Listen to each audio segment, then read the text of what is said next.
श्रीवत्सचिह्नमिश्रेभ्यो नम उक्तिमधीमहे यदुक्तयस्त्रयी कण्ठे यान्ति मङ्गलसूत्रताम् श्रीवत्सचिह्नमिश्रेभ्यो नम उक्तिमधीमहे यदुक्तयस्त्रयी कण्ठे यान्ति मङ्गलसूत्रताम्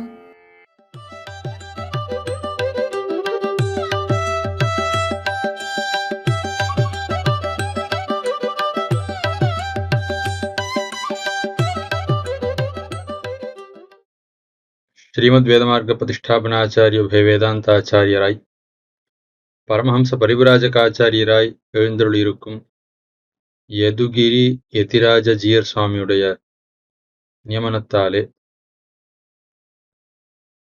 எம்ஓபி சேரிட்டிஸ் அமைப்பை சார்ந்தவர்கள் நடத்தக்கூடிய ஸ்தோத்திரதாரா என்னும் உபன்யாசத் தொடரிலே அடியனுக்கு இடப்பட்ட ஸ்ரீவைகுண்டஸ்தவத்தின் 46ஆம் ஸ்லோகம் தொடங்கி 50ஆம் ஸ்லோகம் வரை உள்ள பகுதியின் அர்த்தத்தை சொல்லத் தொடங்குகிறேன்.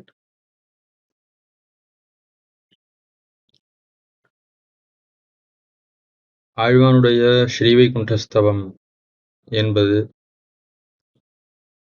உபனிஷத்துக்களிலே சொல்லப்பட்ட ரீதியிலே எம்பெருமானுடைய பரத்வத்தை எம்பெருமானுடைய வைபவத்தை அனுபவித்துக் கொண்டு பரமபதத்தையும் வர்ணிப்பதாக அமைந்துள்ள ஒரு ஸ்தோத்திரம். அதிலே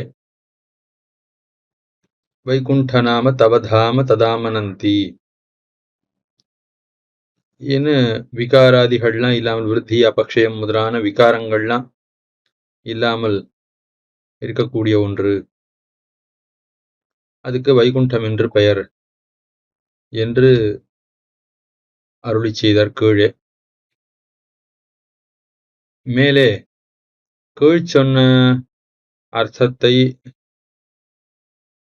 உபசம்ஹரித்துக் கொண்டு நிகமித்துக் கொண்டு முடித்துக் கொண்டு எம்பெருமானுக்கு இருக்கக்கூடிய மற்ற அதிசயங்கள் மற்ற ஏத்தங்களை அருளி செய்கிறார்.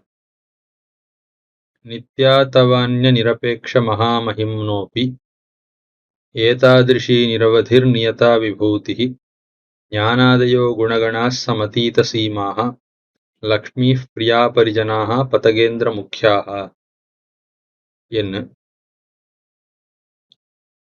எம்பெருமானுடைய பெருமை அந்நிய நிரபேட்சமா இருக்கு, வேறொரு காரணத்தை எதிர்பாராததாக இருக்கு.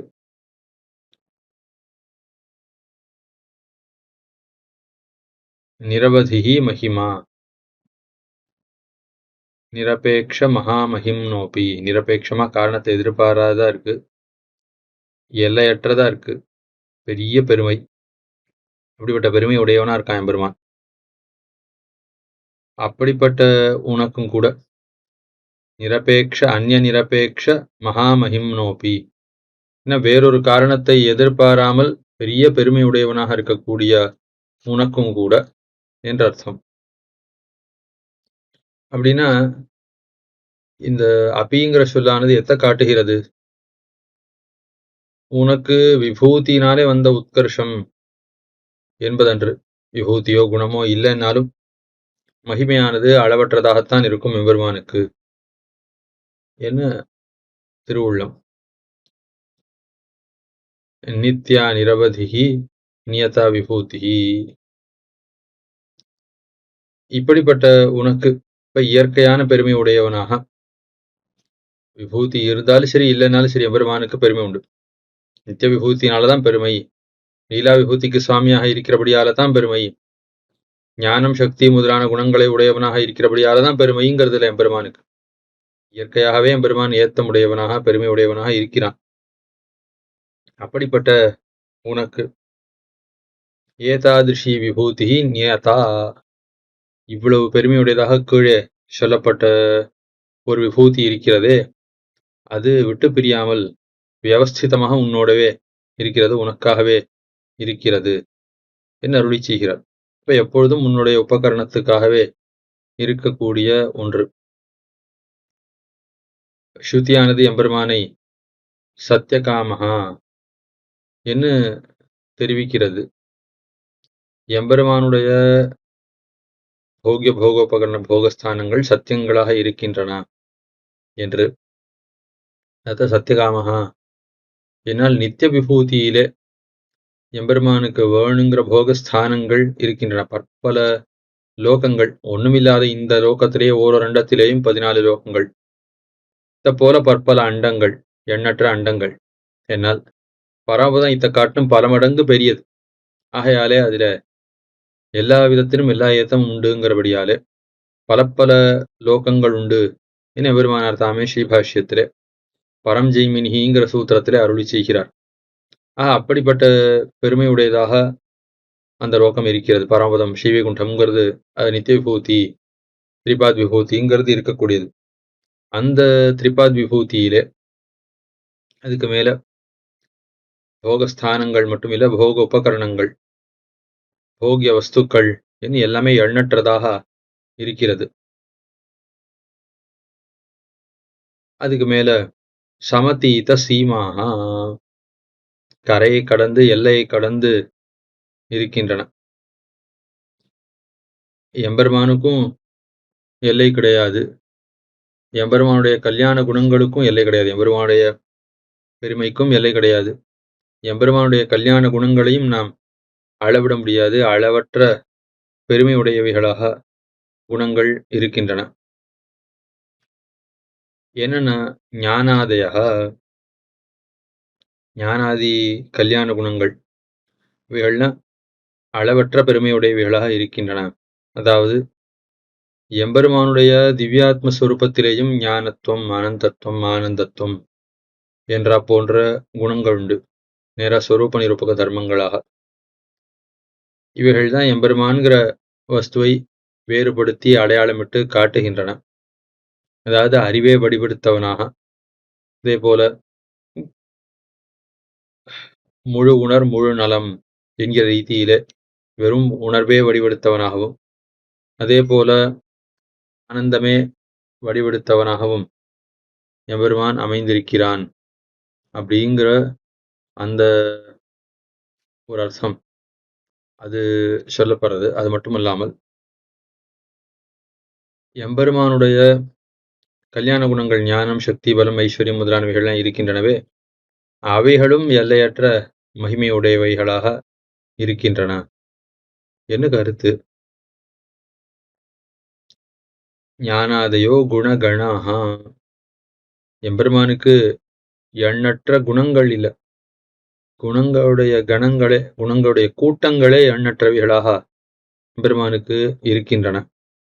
அப்படி எண்ணில் தொல்புகழ் என்ன எம்பெருமானுடைய கல்யாண குணங்கள்லாம் அனாதியா இருக்கின்றன. அவைகளும் எண்ணற்றவைகளாக, எண்ணப்பட முடியாதவைகளாக இருக்கின்றன என்று நாம் அறிந்து கொள்ள வேணும். அதுக்கு மேல லக்ஷ்மி குணங்கணங்கள்லாம் எம்பெருமானை விட்டு பிரிந்து வாழ மாட்டா. ஆகையாலே எம்பெருமானிடத்திலே இருக்கின்றன. எம்பெருமானவன் குணங்களை உடையவனாக இருக்க வேணும் என்று ஆசைப்பட்டு நம்ம குணங்களாலே ஏத்தம் வேணுங்கிற ஒரு கருத்தாலே எம்பெருமான் குணங்களோடு இல்லை. குணங்களை எம்பெருமானை விட்டு பிரித்து பார்க்க முடியாது. பெருமானிடத்திலேருந்து குணங்களை பிரிக்க முடியாது. அவன் எப்பயும் குணத்தோடு தான் இருப்பான். ஆகையால குணங்கள் அவனுக்கு இருக்கே ஒழிய அவன் தனக்கு ஒரு அதிசயத்துக்காக குணங்களை கை கொள்வதில்லை. அதாவது குணகிருத்ததாசியம், சொரூப பிரயுக்ததாசியம்னு 2 சொல்லுவார்கள். அனசூயை பிராட்டியினிடத்திலே பெருமாள் காட்டுக்கு எழுந்தருளும் போது, நீயும் நாட்டில் இருக்கக்கூடிய சௌகரியங்கள் எல்லாம் பாராமல் காட்டுக்கு வந்தாங்க, அது ரொம்ப சந்தோஷம். யாரோ சில பேருக்கு தான் இப்படிப்பட்ட ஒரு பரிபாக்கம் அது உண்டாகும். ஆனா நீ இன்னொரு விஷயமும் தெரிந்து கொள்ள வேணும். நம்ம பர்த்தா ரொம்ப அழகா இருக்கார், நம்ம சுவாமி ரொம்ப குணவானா இருக்கார் என்ன பார்த்து நீ அவரிடத்திலே பக்தியை வைக்கலாகாது, அவருக்கு பணிவிடைகளை செய்யலாகாது. நம்ம சுவாமிங்கிற கருத்தோட நீ செய்ய வேணும் என்று சொல்ல பிராட்டிக்கு ஒரே வெட்கமா போயிடுது. பிராட்டி சொல்றா, யாராவது இந்த ராமனிடத்திலேருந்து அழகெல்லாம் பிரிச்சுடுங்கோ, யாராவது ராமனிடத்திலேருந்து குணங்கள் எல்லாம் நன்னா அகற்றி விடுங்கோ, பார்ப்பதற்கே அருவருக்கத்தக்கவனாக ராமனை மாத்திடுங்கோ. அதே போல ரொம்ப கொடியவனாக, ரொம்ப கெட்ட குணங்கள்லாம் உடையவனாக, காது கொடுத்து கேட்க முடியாத சுபாவத்தை உடையவனாக ராமனை மாத்திடுங்கோ. கண் கொண்டு பார்க்க முடியாதவனா ஆக்கிடுங்கோ, காது கொடுத்து கேட்க முடியாதபடியான சுபாவங்களை உடையவனா ஆக்கிடுங்கோ. அதுக்கப்புறம் அப்படிப்பட்ட ராமனிடத்துல இந்த சீதை எப்படி இருக்கான்னு நீங்க பாருங்க. இப்ப நான் எப்படி அவனுக்கு கைங்கரியம் பண்ணிட்டு இருக்கேனோ அப்பொழுதும் அதே தான் மாதிரி தான் பண்ணுவேன். எங்க பர்த்தா, எங்க சுவாமி ரொம்ப அழகா இருக்காரு, நான் அவர் கைங்கரியம் பண்ணல. எங்க சுவாமி ரொம்ப குணங்களை உடையவரா இருக்காருங்கிறதுக்காக நான் அவர் கைங்கரியம் பண்ணல. அவர் எனக்கு சுவாமி பர்த்தாங்கிறதுனால நான் கைங்கரியம் பண்றேன். ஆனா குணங்களை அவரிடமிருந்து பிரிக்க முடியாதபடியால நான் ஏதோ குணங்களுக்கு ஈடுபட்டு அவர் கைங்கரியம் பண்ற மாதிரி தோத்தலாம். குணங்கள் இல்லாம இருந்தா தான் அப்பொழுது நான் எப்படி செய்வேன்னு உங்களால அறிந்து கொள்ள முடியும்னு பிராட்டி ஒரு விதமா வருந்தி சொல்றா, ஒரு லஜ்ஜையோட சொல்லுகிறாள். ஆக இந்த குணங்கள்லாம் எம்பெருமானுக்கு எப்படி இருக்கின்றன? நியதாக, எம்பெருமானை விட்டு பிரியாதவைகளாக, எப்போதும் கூடினவைகளாகவே குணங்கள் இருக்கின்றன என்று நாம் அறிய வேணும். குணங்கள் மட்டும் நியத்தங்களா இருக்கான? இல்ல, லக்ஷ்மி பிராட்டியும் எப்பொழுதும் இனியவளாக, விட்டு பிரியாதவளாக இருக்கிறாள். நித்தியை வைஷா ஜெகன்மாதா விஷ்ணோஸ்ரீஹி அனபாயினி என்று ஸ்ரீ விஷ்ணு புராணம் தெரிவிக்கிறது. எப்போதும் எம்பெருமானுக்கு விட்டு பிரியாதவளாக, அவன் கூடவே இருக்கக்கூடியவளாக இருக்கா. அனபகாமினி என்று ஸ்ரீசூக்தம் பிராட்டிக்கு ஒரு திருநாமத்தையே தெரிவிக்கிறது. எம்பெருமானை விட்டு ஒரு நாளும் அகலமாட்டாள். ஏன் அகலமாட்டாள்? ஏன்னா எம்பெருமானை விட்டு இவ அகன்றால் எம்பெருமான் வாழ மாட்டான். எம்பெருமானை ஆசிரியித்து வாழ வேண்டிய ஜீவாத்மாக்களும் வாழ முடியாது. ஆகையாலே எம்பெருமானை விட்டு அகலமாட்டாள். எம்பெருமான் பிராட்டியை விட்டு பிரிஞ்சு தான் தரிக்க மாட்டான். ஆகையாலே எம்பெருமானை வாழ்விப்பதற்காக அவன் கூடவே இவள் இருக்கிறாள். அது மட்டும் இல்ல, இவள் எம்பெருமானை விட்டு அகன்று சென்றிருக்கக்கூடிய காலத்திலே ஆறாவது ஒரு ஜீவாத்மா எம்பெருமான் முன்பே வந்து சரணம் என்று சொன்ன போது சொல்ல, எம்பெருமானவன் வந்த ஜீவாத்மாவுடைய பாப்பங்கள் எல்லாவற்றையும் மனசாலே கருதி, உன்னை நான் கை கொள்ள மாட்டேன், இவ்வளவு காலம் இவ்வளவு அபராதங்களை செய்து வைத்து கூசாமல் இப்பொழுது என்னிடத்திலே வந்து நீ எப்படி நிற்கிற என்று எம்பெருமான் நன்னா தீவிரமாக தண்டிப்பதற்கு வாய்ப்பாகவும் ஆகக்கூடும். ஆகையாலே நாம் ஒரு நாளும் எம்பெருமானை விட்டு பிரியலாகாது என்கிற கருத்தோடு பிராட்டி எப்போதும் எம்பெருமான் கூடவே எழுந்தருள் இருக்கிறாள். ஆக இது எம்பெருமானுக்காக பிராட்டி எம்பெருமான் கூட இருக்கா. ஆத்மாக்களுக்காக ஜீவாத்மாக்கள், பத்த ஜீவாத்மாக்கள் வந்து சரணாகதி செய்வதற்கு உறுப்பாக பிராட்டி எழுந்தருள் இருக்கிறாள் என்று இதெல்லாம் ஒரு பக்கம். பிராட்டியாலே எம்பெருமானை விட்டு பிரிந்திருக்க முடியாது. மலர்மகள் விரும்பும் நமரும் பெறல் அடிகள். உலகத்தில் இருக்கிறவா எல்லாரும் என்ன பண்றா? எனக்கு லக்ஷ்மி கட்டாட்சம் வேணும், எனக்கு லக்ஷ்மி கட்டாட்சம் வேணும். பிராட்டி எப்போதும் என்னை விட்டு பிரிந்து இருக்கக்கூடாது. இந்திரனானவன் துர்வாசாவினுடைய சாபத்தாலே எல்லா செல்வத்தையும் இழந்தான். அதை போய் ரொம்ப கஷ்டப்பட்டு பிறகு அமிர்தமதனம் செய்தால் சமுத்திரத்திலிருந்து பிராட்டி கிடைப்பள் அப்படின்னு கேள்விப்பட்டு பிராட்டியுடைய கட்டாட்சத்தை பெறுவதற்காக சமுத்திரமதனம் செய்ய அமிர்தம் கிடைத்தது. பிராட்டியும் தோன்றினாள். அப்படி பிராட்டி தோன்றினவாறே, இனிமே நீ ஒரு நாள் என்னை விட்டு போகலாகாது, ஒரு நாள் என்னை கட்டாட்சிப்பது இருந்து நீ உன்னை நிறுத்தி கொள்ளலாகாதுன்னு பிராட்டி இனத்தை பிரார்த்திக்கலாம். தேவதைகளுக்கு மகர்ஷிகள்லாம் உபதேசிக்கிறார்கள். இந்திரனுக்கு மகர்ஷிகள்லாம், நீ எப்படியாவது இந்த பிராட்டியுடைய கடாட்சத்தை தக்க வைத்துக்கொள், இவ ஒரு நாளும் உன்னை விட்டு செல்லலாகாது, நீ பிரார்த்தித்து வரம் பெற்றுக்கொள்னு அவெல்லாம் உபதேசிக்கிறார்கள். அப்பொழுது இந்திரனும் அப்படியே பிரார்த்திக்க பிராட்டியும் அனுகிரகித்தருளினாள் என்று சரித்திரம். ஆக அப்படி இந்த பிராட்டி விட்டு சென்றால் எல்லாருக்கும் அனர்த்தம் ஏற்படும். பிராட்டியுடைய கடாட்சம் இருந்தால்தான் செல்வம், பிராட்டியுடைய கடாட்சம் இருந்தால்தான் மங்களம் உண்டா. பிராட்டி இல்லைன்னா எல்லா தாழ்ச்சியும் உண்டா. இப்படின்னு உலகத்தார் எல்லாரும் பிராட்டி எனக்கு வேணும், பிராட்டியுடைய கட்டாட்சம் எனக்கு வேணும், பிராட்டியினுடைய பார்வை என் மேல பட வேணும், பிராட்டியினுடைய அனுகிரகம் எனக்கு கிடைக்க வேணும் எல்லாரும் ஆசைப்படுறா. ஆனா இந்த பிராட்டி என்ன பண்றா? அவள் மற்றவர்களை விடுத்து எம்பெருமானை தான் விரும்புகிறாள். அப்படி எல்லாரும் தன்னை ஆசைப்படும்படியாக, தன்னுடைய கட்டாட்சத்தை ஆசைப்படும்படியாக இருக்கக்கூடிய பிராட்டி தான் என்ன பண்றா? எம்பெருமானை சுவாமியாக இருக்கக்கூடிய எம்பெருமானை, அரிய பெரிய பெருமையுடைய எம்பெருமான், உலகத்துக்கெல்லாம் சுவாமியாக இருக்கக்கூடிய எம்பெருமான், அவனை தான் ஆசைப்படுகிறாள். மலர்மகள் விரும்பும் நம் அரும்பெறல் அடிகள் என்ன. அப்படி உலகமே விரும்பக்கூடிய பிராட்டி அவள் மற்றவத்தை விடுத்து எம்பெருமானை விரும்புகிறாள். ஏனென்றால் அவனுடைய போக்கியத்தை, இவ்வளவு அழகான திருமார்பு இருக்கே, இவ்வளவு அழகான திருமார்பு இருக்கே, இந்த திருமார்பை விட்டு நான் எப்படி செல்வேன்? இவ்வளவு அழகான திருமேனி இருக்கிறதே, எப்படி செல்வேன்? இவ்வளவு குணங்களை உடையவனாக இருக்கிறானே, இவனை விட்டு நான் எப்படி பிரிந்து தரிப்பேன்? என்னுடைய சுவாமியாக பர்த்தாவாக இருக்கிற இவனை விட்டு நான் எப்படி பிரிவேன்? இப்படி சொரூபத்தாலும் எம்பெருமானுடைய குணத்தாலும் தன்னுடைய சொரூபத்தாலும் அவனுக்கு கைங்கரியம் செய்து கொண்டு அவனை அனுபவித்துக் கொண்டு அவனை விட்டு பிரிந்து அகலமாட்டாள். அப்படிப்பட்ட ஒரு தன்மை. செழுங்கடல் அமுதினில் பிறந்த அவளும் நின்னாகத் திருப்பதும் என எம்பெருமானுடைய திருமார்பிலே பிராட்டி எழுந்தொழி இருக்கிறாள். அப்படி திருமார்பிலே எழுந்தொழிருக்கும் காலத்திலே அந்த எம்பெருமானுடைய வைபவம், அந்த எம்பெருமானுடைய போக்கியத்தை எல்லாவற்றையும் அனுசந்தானம் பண்ணினாலாம் பிராட்டி. அப்படி அனுசந்தானம் பண்ணினவரை எவ்வளோ அழகா இருக்கு, இந்த திருமார்பு எவ்வளவு அழகா இருக்கு, எம்பெருமானுடைய திருமேனி எவ்வளவு நன்னா இருக்கு, எம்பெருமான் எவ்வளவு இனியவனாக இருக்கிறான். இந்த வஸ்து நமக்கு தங்குமா தங்குமா தங்குமா? இது நிலைச்சு இருக்க வேணுமே, இந்த எம்பெருமானை விட்டு பிரியாம நான் நிலைச்சு இருக்கணுமே, இதை பிரிஞ்சுட்டா என்ன பண்றது, இதை பிரிஞ்சுட்டா என்ன பண்றது என்ன பண்றதுன்னு பயந்தாள். பிரிந்தால் என்னாகும்னு நினைச்சாலும் இல்லையோ, பிரிஞ்சிடுவோன்னே நினைச்சிட்டா.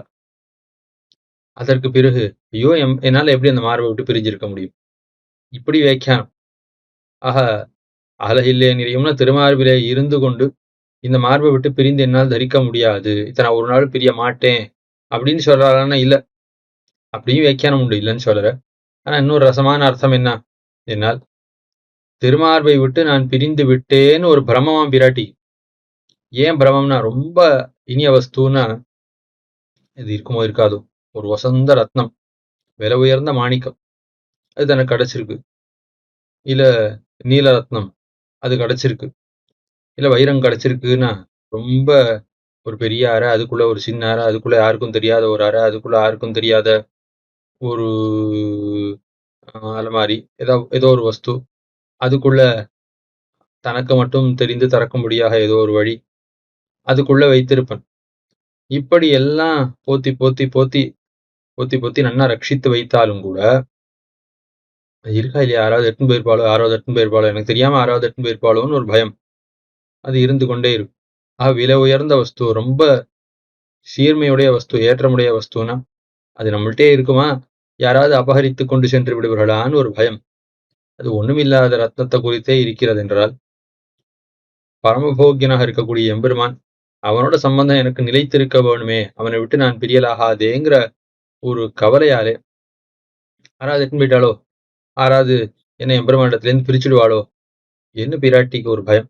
அந்த பயத்தாலே திருமார்பிலே இருக்க செய்தே திருமார்பை விட்டு பிரிந்தவளைப் போல, ஐயோ இந்த மார்பை விட்டு பிரிஞ்சு எப்படிதான் என்னால தரிக்க முடியுமோ தெரியலையே, எப்படி நான் தரிப்பேன் அவனை விட்டு பிரிஞ்சு, என்னவா என்னால இந்த எம்பெருமானை விட்டு பிரிந்து ஆறி இருக்க முடியும், எப்படி பிரிவாத்தாமே நான் தாங்க போகிறேன்னு சொல்லுமா போலே சொல்லுகிறாள்னு வியாக்கியானம் அருளி செய்கிறார்கள். ஆக அப்படி அந்த எம்பெருமானுடைய போக்கியத்தை, ஆகையாலே மலர்கள் விரும்பும்னு சொல்லும்படியாக எம்பெருமான் இருக்கிறபடியாலே ஒரு நாளும் பிராட்டி திருமார்பை விட்டு பிரிந்து அகலமாட்டாள், எம்பெருமானை விட்டு பிரிந்து அகலமாட்டாள். ஆகையாலே லக்ஷ்மி பிரியாக நியதா, கீழே ஞானாதய குணகனாக நியதாகனு சொன்னதை இவ்விடத்திலேயும் வைத்துக் கொள்ளவன். நியதா விபூதின்னு சொன்னது ஞானாதி குணங்களும் நியதங்களா இருக்கு. அதே போல லக்ஷ்மி பிரியா அவையும் நியத்தையாக இருக்கா அப்படின்னு அத்தையும் நாம் கொள்ளவன். அதுக்கு மேலே பதகேந்திர முக்கியாக பரிஜனாக நித்யாக, பரப்பவர்களே தலைவனாக இருக்கக்கூடிய கருடன் பெரிய திருவடி நாயனார். அவர் முக்கியரா இருக்கார், பிரதானரா இருக்கார். அவரை முதலாக கொண்ட மற்ற எண்ணற்ற கைங்கரியபரர்கள், பரிஜனங்கள் எம்பெருமானுக்கு பல பல விதமான கைங்கரியங்களை செய்யக்கூடிய நித்தியசூரிகள் அவர்கள் பலரும் இருக்கிறார்கள். அவளும் எம்பெருமானை விட்டு பிரியாமல் கைங்கரியம் செய்யக்கூடியவர்களாக அவ்விடத்திலே இருக்கிறார்கள் என்று அருளி செய்கிறார். இவ்விடத்திலே ஒரு சேன முதலியாரையோ திருவனந்தாழ்வானையோ அருளி செய்யாமல் பதகேந்திர முக்கியாக என்று திருவடி நாயனாரை எதற்காக அருளி செய்தார் என்னால் ஸ்ருதிமயம் அதிஹர்ஷ பிரஷரய ஸ்மேர நேத்திரம் மணிமுகுரம் இவாக்ரே மங்களம் ரங்கதாம்னஹா என்று பராசர பட்டர் இந்த திருவடி நாயனாருடைய ஏத்தத்தை எல்லாம் அருளி செய்கிறார். எத்திர ரூப ஸ்வரூப ஸ்வகுண மகிம தரிசி என்று சொல்லி சரணம் அபிகதாஸ்மகான்னு அருளி செய்கிறார். அதாவது பெரிய பெருமாளுக்கு ஒரு ஆசையாம். என்ன ஆசை அப்படின்னா, நான் எப்போதும் பார்த்துட்டே இருக்கணும். ஆத்மானம் வாசுதேவாக்கியம் விசிந்தயன் என்ன வாசுதேவனாக இருக்கக்கூடிய தன்னைத்தானே நினைத்து கொண்டிருக்கிறான் அப்படின்னு சாஸ்திரம் சொல்லுது. எம்பெருமானை ஒழிய பரமபோகிய வஸ்து ஒன்றும் இல்லாதபடியாலே சோஷ்ணுதே சர்வான் காமான் சஹபிரம்மணா விபஸ்சிதா என்ன எம்பெருமானுடைய கல்யாண குணங்களை ஜீவாத்மா அனுபவிக்கிறாங்கிறது மட்டும் இல்லை, எம்பெருமானுடைய கல்யாண குணங்களை எம்பெருமானும் சேர்ந்து அனுபவிக்கிறான் என்னும் இந்த ஸ்ருதிக்கு பொருள் சொல்லுவார்கள். எம்பெருமான் அனுபவிக்கிறான், இவனும் அனுபவிக்கிறான் என்று இருவருமாக சேர்ந்து கொண்டு எம்பெருமானுடைய கல்யாண குணங்களை அனுபவிக்கிறார்கள் என்று. அங்க நித்தியசூரிகளோடு சேர்ந்து எம்பெருமான் தன்னைத்தானே தான் அனுபவித்துக் கொண்டிருக்கிறான். தன்னைத்தானே எப்போதும் பார்த்து கொண்டிருக்க வேணும். அழகான ஒரு கண்ணாடி வேணும் எம்பெருமானுக்கு ஒரு திருவுள்ளம். அதற்காக எம்பெருமான் என்ன பண்ணினான் அப்படின்னா, ஒரு அழகான கண்ணாடி, அறிவே வடிவெடுத்த ஒரு கண்ணாடி, வேதமயமாக இருக்கக்கூடிய ஒரு கண்ணாடி. இந்த கண்ணாடி எப்படி இருக்கு? ஏன்னா இந்த கண்ணாடிக்கு அறிவு உண்டு. இந்த கண்ணாடி பெரிய பெருமாளை பார்த்து பார்த்து பார்த்து பெரிய சந்தோஷத்தை அடைஞ்சது. ஆகையாலே பெரிய பெருமாளிடத்திலே மிகுந்த பணிவு, மிகுந்த பாரதந்திரியம், மிகுந்த பக்தி. ஆகையால் நன்னா மலர்ந்து இருக்க பெரிய பெருமாளை சேவிச்சு சேவிச்சு சேவிச்சு கண் விடாம சேவிச்சு கண் கொட்டாம சேவிச்சு தொடர்ந்து பார்த்து கொண்டே இருக்கிறபடியால மகிழ்ச்சியாலே மலர்ந்து இருக்கு. இது எப்படிப்பட்ட ஒரு கண்ணாடி? ஏன்னா கண்ணாடின்னு உலகத்துல ஏதோ பொருள்னால ஆனது. ஆனா எம்பெருமானுக்கு அந்த தாழ்ந்த பொருளால் ஆன கண்ணாடியெல்லாம் ஒவ்வாது அவன் திருமேனிக்கு. ஆகையாலே பெருமாளுக்கு தந்ததாவனத்துக்கே பிரசித்தமான கண்ணாடிய காட்ட மாட்டார்கள், லோகத்தாலான உயர்ந்த வஸ்துவத்தான் காட்டுவார்கள். அந்த ரீதியில பெரிய பெருமாள் எப்போதும் தம்மை தாமே சேவித்துக் கொள்வதற்கு என்ன கண்ணாடி? தம்மை தாமே அனுபவிப்பதற்கு, தம் அழகை அனுபவிப்பதற்கு, தம்முடைய சொரூபத்தை பார்க்கணும். மற்ற கண்ணாடிகள்லாம் திருமேனி மட்டும்தான் காட்டி கொடுக்கும். ஆனா இது மிக உயர்ந்த கண்ணாடி. ஆகையாலே ரூப ஸ்வரூப ஸ்வகுண மகிமதரிசி, பெரியவருடைய சொரூபத்தையும் காட்டி கொடுக்கும், அவருடைய திருமேனியும் காட்டி கொடுக்கும், அவருடைய ஆத்ம குணங்களையும் காட்டி கொடுக்கும், அவருடைய மகிமை எல்லாவற்றையும் காட்டி கொடுக்கும். உபய விபூதி இந்த கண்ணாடியிலே பார்த்து கொள்ளலாம், எல்லாத்தையும் பார்த்து கொள்ளலாம். மணிமயமாக இருக்கக்கூடிய ஒரு கண்ணாடி. இந்த கண்ணாடியை போல இருக்கக்கூடியவர் யாரு? வேதமயமாக இருக்கக்கூடியவர். அப்படிப்பட்ட பெரிய திருவடி நாயனாரை சரணமடைகிறோம் அருளி செய்கிறார் பராசர பட்டர். ஆக அந்த எம்பெருமானுடைய தன்மைகள் எல்லாவற்றையும் தெளிவாக காட்டி கொடுக்கக்கூடிய ஒரு கண்ணாடியைப் போல திவிதேசங்களிலே, கோயில்களிலே எம்பெருமானுக்கு எதிரே எழுந்துருள பண்ணப்பட்டிருக்கிறார் திருவடி நாயனார் கருடன். ஆகையாலே அவ்வளவு பெருமை உடையவராக வேதமே வடிவு கொண்டு எழுந்தார் போல இருக்கிறபடியாலே அவருடைய பெருமையை திருவுள்ளம் பக்தி இப்படி பட்டர் கொண்டாடின ரீதியை நாம் நினைவு கொள்ள வேணும். ஆனபடியாலே ஒரு விதமாக நித்தியசூர்களுக்குள்ளே இவருக்கு ஒரு ஏத்தம் இருக்கிறது என்று கருதி பதகேந்திர முக்கியாக இவரை பிரதானமாக கொண்டு முதல்வராக கொண்டு இருக்கக்கூடிய மற்ற நித்தியசூரிகள் என் இப்படி அருளி செய்கிறார் புறத்தாழ்வான். அதாவது என்ன சொல்ல வரார்? ஏன்னா நம்ம போல் இருக்கிறவாளை கொண்டாட வேணும். ஏன்னா நமக்கெல்லாம் இயற்கையா எந்த ஒரு பெருமையும் கிடையாது. அப்பொழுது நம்ம கொண்டாடுற காலத்துல இவர் யாரு தெரியுமோ இல்லையோ, அந்த வம்சத்துல பிறந்தவர், அந்த பரம்பரையில பிறந்தவர் என்று இவருக்கு ஒரு ஏத்தத்தை சொல்லாமல் இவருடைய பரம்பரையிட்டு ஒரு ஏத்தத்தை சொல்ல வேணும். அல்லது இவ்வளவு செல்வமுடையவர் என செல்வத்தை இட்டு ஒரு ஏத்தத்தை சொல்ல வேணும். அல்லது இந்த குணமுடையவர் அப்படின்னு ஒரு ஏத்தத்தை சொல்ல வேணும். அல்லது இவ்வளவு அழகான வடிவு படைத்தவர் என்ன அழகையிட்டு ஒரு ஏத்தத்தை சொல்ல வேணும். இதெல்லாம் சொல்லாம இயற்கையாவே இவருக்கு ஏத்தம் இருக்குன்னு யாராவது சொல்ல முடியுமா? யாரை குறித்தாவது சொல்ல முடியுமான்னா அப்படி சொல்ல முடியாது. ஆனா எம்பெருமானுக்கு இவைகள்லாம் இட்டு சொல்ல வேண்டிய ஒரு தேவையில்லை. உலகத்திலே எதெல்லாம் பெருமைக்கு அடையாளமாக இருக்கிறதோ அதெல்லாம் எம்பெருமானிடத்திலே இயற்கையாகவே இருக்கின்றன. எதற்காக? எம்பெருமானுக்கு ஏத்தத்தை உண்டாக்குவதற்காக இல்லை. எம்பெருமானுடைய சம்பந்தத்தாலே தாங்கள் ஏத்தம் பெறுவதற்காக இவைகள்லாம் இருக்கின்றன. எம்பெருமானவன் ஆபரணத்துக்கு அழகு கொடுக்கும் பெருமாள். பெருமாளுடைய திருவாபரணத்தை வெறுமனே செவித்தா ஒன்று அழகு தோத்தவே தோத்தாது. இதே பெருமாள் திருமேனியில அது நன்னா பொருந்தி இருக்கும்படியாக அழகா நம்பெருமாள் சாத்திந்தா அவ்வளவு அழகா இருக்கு, அவ்வளவு அழகா இருக்கு என்று சொல்லாம்படியாக அமைந்திருக்கும். ஆக அப்படி ஆபரணங்களுக்கு தான் அழகு கொடுக்கக்கூடியவராக தம் திருமேனி சம்பந்தத்தாலே அவைகள்லாம் நிறம் பெறும்படியாக, ஒளி பெறும்படியாக, அழகு பெறும்படியாக செய்ய வல்லவர். ஒண்ணுமில்ல, ஆபரணஸ்ய ஆபரணம் உபமானஸ்ய பிரத்யுபமானம் என்னெல்லாம் ஒரு ஊர்வசியை வர்ணிக்கிறார்கள். இவளுடைய சரீரத்துக்கு ஆபரணம் வேண்டாம், இவளுக்கு அணிகலன்களை அணிவித்தால் அவைகள்லாம் அழகு பெறும் என்று கவி வர்ணிக்கிறான். அப்படின்னா பெருமாளானவர் எப்படிப்பட்டவர்? சர்வபூஷண பூஷாருகாக என்று எல்லா பூஷணங்களுக்கும் தான் அலங்காரமாக இருந்து கொண்டு அவைகளாலே தன்னுடைய அழகை மறைக்கலாம்படியாக, அதாவது வெள்ளமிட்டு வீசக்கூடிய தன்னுடைய அழகை ஆபரணங்களை கொண்டு அழகை குறைக்க வேண்டும்படியாக அப்படிப்பட்ட ஏத்தமுடையவர். ஆபரணத்தாலே பெருமாளுக்கு அழகு இல்லை. ஆபரணங்களாலே இவ்வளவு பெரிய அழகை கொஞ்சம் ஆபரணங்களை இட்டு மூடி மறைக்க உபயோகப்படும்படியாக அவைகள் இருக்கின்றன என்றுதான் அர்த்தம் அருளி செய்கிறார்கள் ஆச்சாரிகள். ஆக அப்படி எம்பெருமானவன் தன்னுடைய சம்பந்தத்தாலே எல்லாவற்றுக்கும் ஏத்தத்தை உண்டாக்க வல்லவனாக எழுந்தருளி இருக்கிறான்.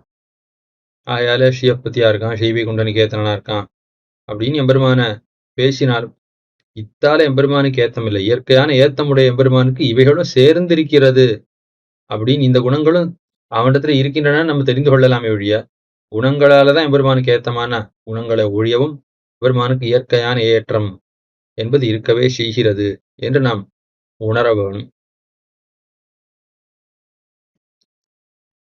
அதுக்கு மேலே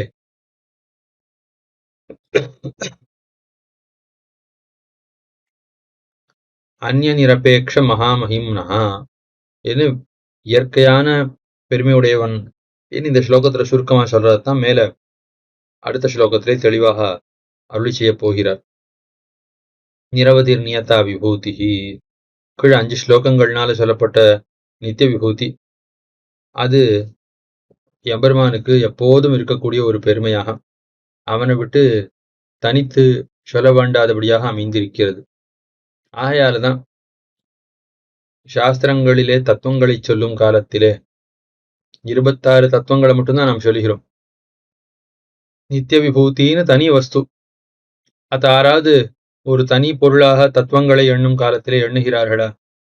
என எண்ணுவதில்லை. இந்த லீலா விபூதியில 24 தத்துவங்கள் என்று தனித்தனியாக எண்ணுகிறோம். இதே போல பரமபதம்னு ஒரு வஸ்து இருக்குன்னு, அல்லது பரமபதத்திலே பஞ்சோபனிஷத்துக்கள்னு 5 பூதங்கள் அப்ராக்கிருதமான பஞ்சபூதங்கள் இருக்கின்றன, மணியுருவில் பூதமைந்தாய் என ஆழ்வார்கள்லாம் அருளி செய்கிறார்களே, அந்த ரீதியில அப்ராக்கிருதமான 5 பூதங்கள் அவ்விடத்திலே அந்த லோகத்தில் இருக்கக்கூடிய பொருள்களுக்கு உபாதானமாக இருக்கின்றன. அதையும் தனியா எண்ண வேணும். ஆனா யாராவது எண்ணுகிறார்களோ? ஒருவரும் எண்ணுவதில்லை. ஏனென்றால் அந்த விபூதி முழுவதும் எம்பெருமானுக்குள்ளே அடக்கம். தனித்து அது ஒரு வஸ்துவனே சொல்ல வேண்டாதபடியாக அவ்வளவு எம்பெருமானுக்குள்ளே அடங்கி பரதந்திரமாக இருக்கிறது அப்படின்னு கருதித்தான் அத்தை சொல்லுவதில்லை. ஆகையால எம்பெருமானை விட்டு பிரியாமல் நியதா என அவ்வளவு அடங்கி இருக்கக்கூடியது அந்த விபூதி. அதுக்கு மேல ஞானாதி குணங்களும் எண்ணற்ற பெருமை உடையவைகளாக இவைகள் விளங்குகின்றன. இப்படி இந்த ஸ்லோகத்தாலே அருளி செய்தார். மேலே 47வது ஸ்லோகம். எம்பெருமானுடைய கல்யாண குணங்கள் இவைகள் எல்லா விதத்தாலும் மேம்பட்டவைகள்.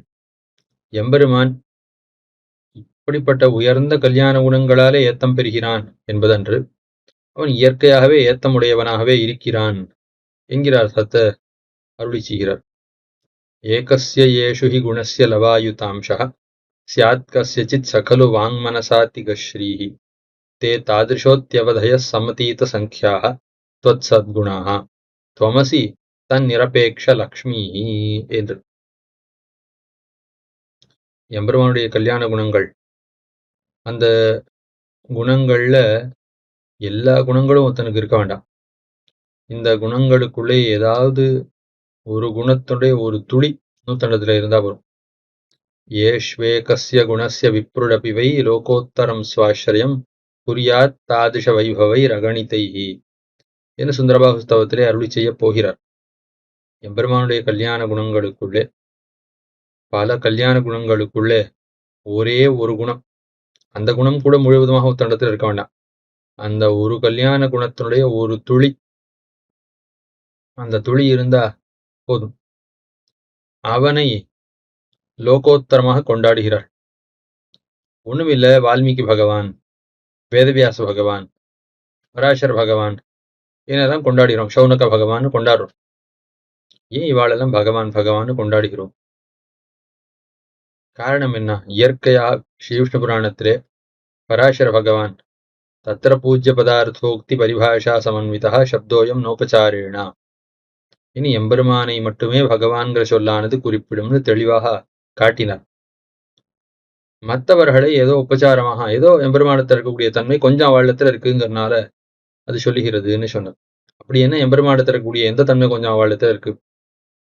உற்பத்திம் பிரளயஞ்சைவ பூதானாம் ஆகதிம் கதிம் வேத்தி வித்யாம் அவித்யாஞ்ச சவாச்சியோ பகவான் இத்தின்னு அதுவும் சொல்லி வைத்தார்.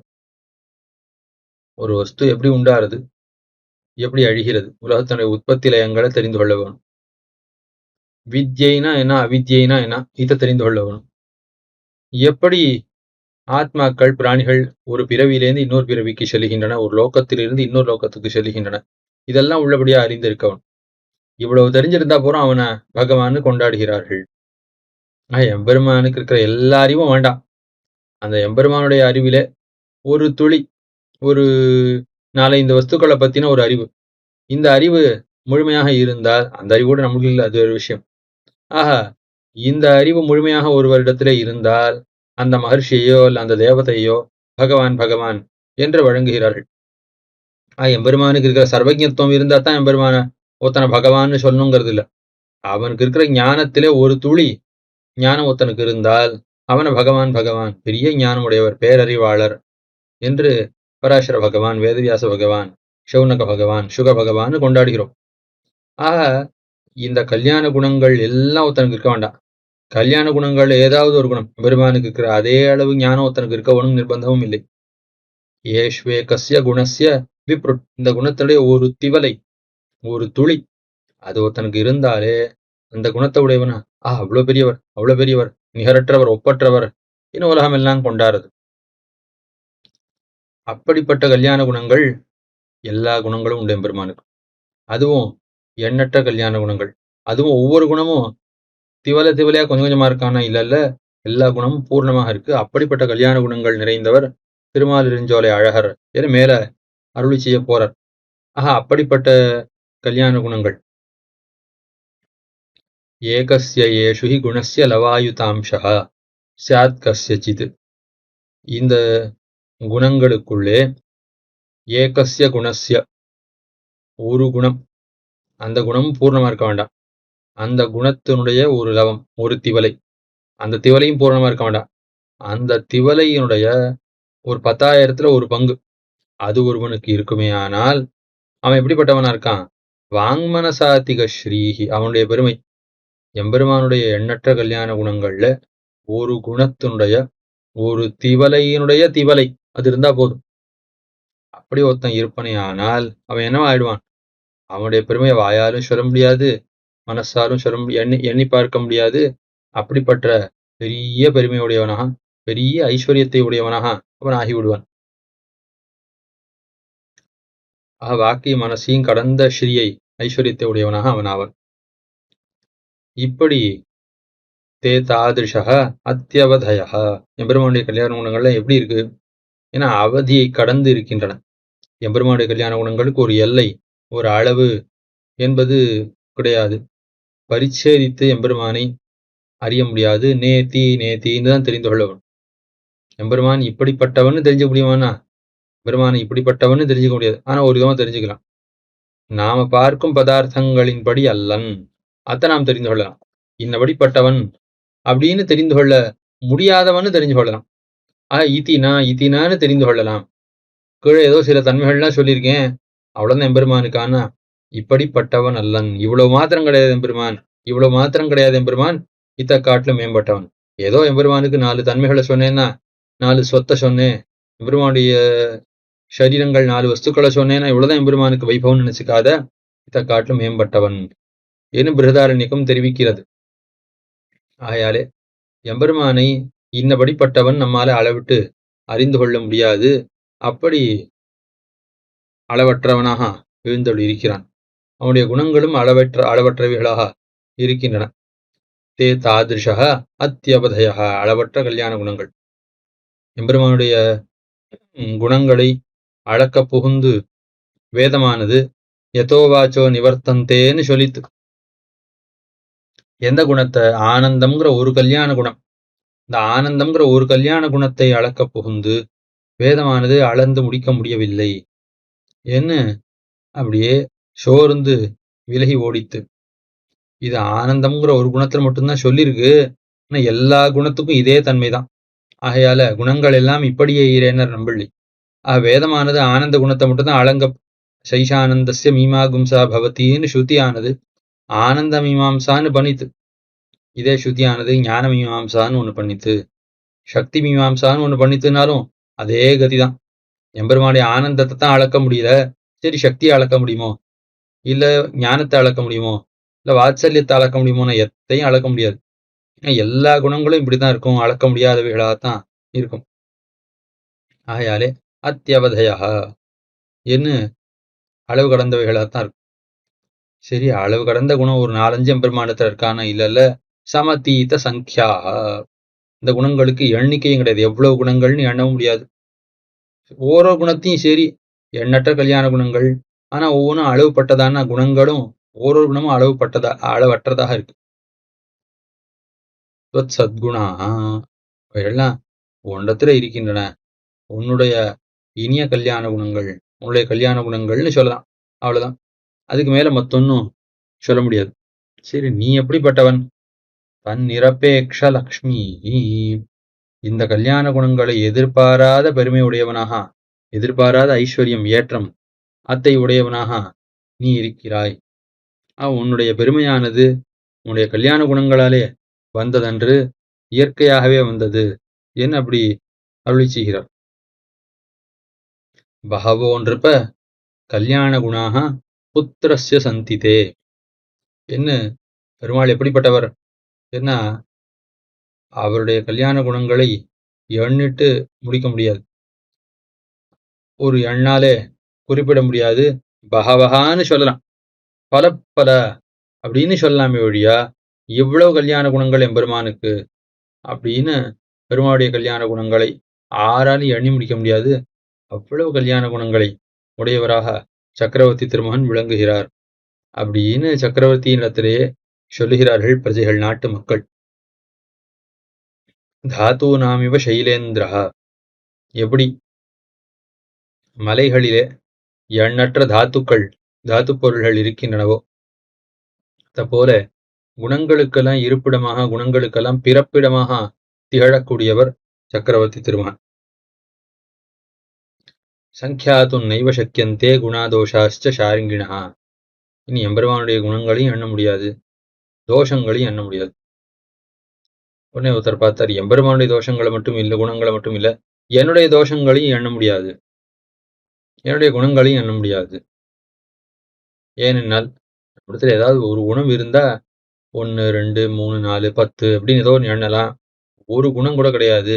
ஆகையால இருக்கிறது அத்தனையும் துர்குணம் தான். ஆகையால குணங்களை எண்ண முடியாது.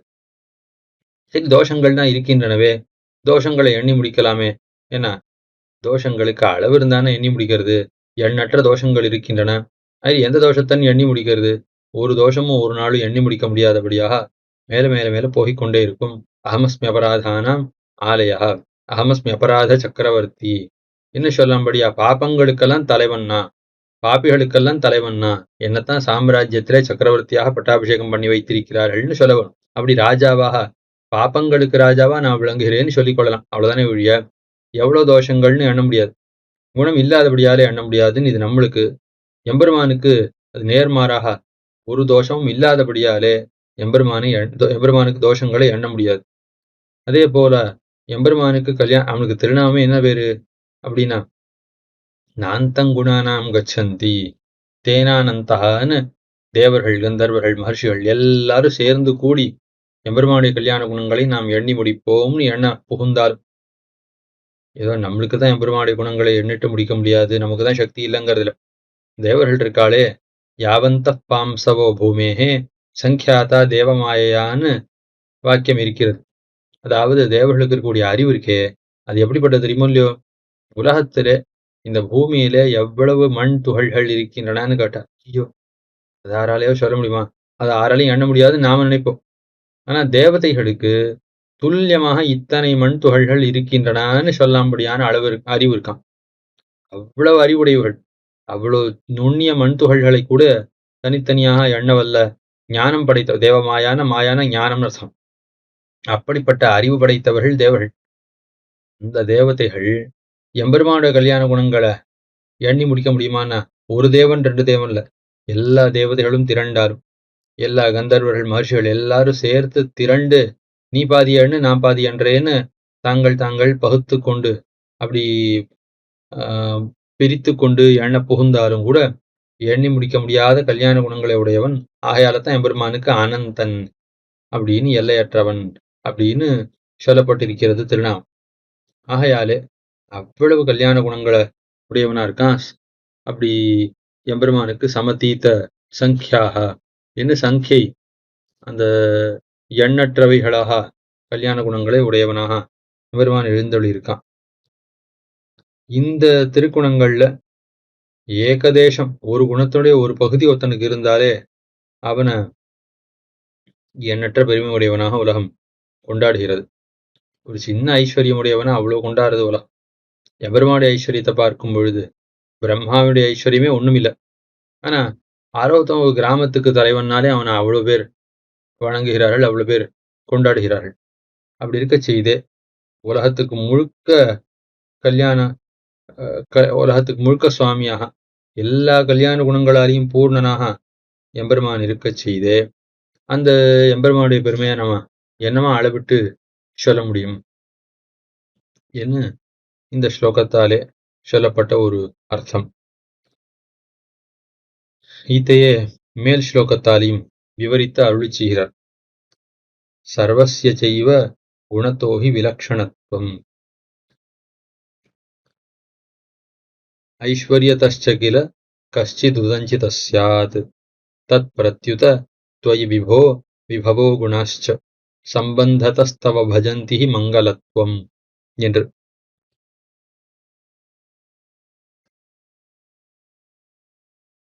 மேல நிர்குணமான பரபிரம்மன் தான் வேதாந்தங்களாலே சொல்லப்படுகிறது அப்படின்னு சொல்லக்கூடிய குதிர்ட்டிகளை தள்ளப் போகிறார். எம்பெருமான் நிர்குணம்னு சொல்லக்கூடிய வாக்கியங்களுக்கு என்ன கருத்து அப்படின்னு தெளிவாக காட்டியருளப் போகிறார் மேலே.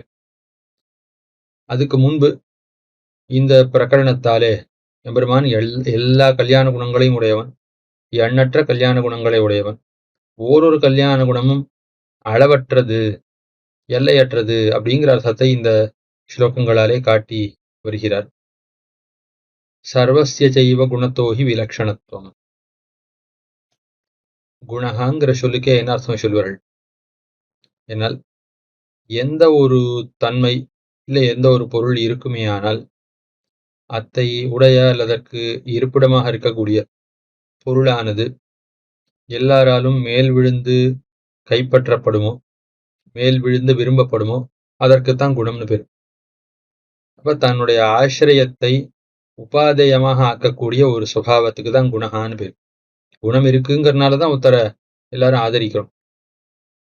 பாப்பியா ஒருத்தன் இருக்கான், குணமே இல்லாதவனா ஒருத்தன் இருக்கான்னா அவனிடத்துல ஆறாவது விழுவர்களான்னா யாரும் விழமாட்டா. ஏதோ ஒரு ஏத்தம் இருக்கும், நல்ல பண்புகளாவது இருக்கணும், இல்ல நல்ல ஐஸ்வர்யமாவது இருக்கணும். ஏதோ ஒரு ஏத்தம் இல்லாத பொழுது எல்லாரும் ஆதரிப்பார்களான்னா அப்படி ஆதரிக்க மாட்டார்கள்.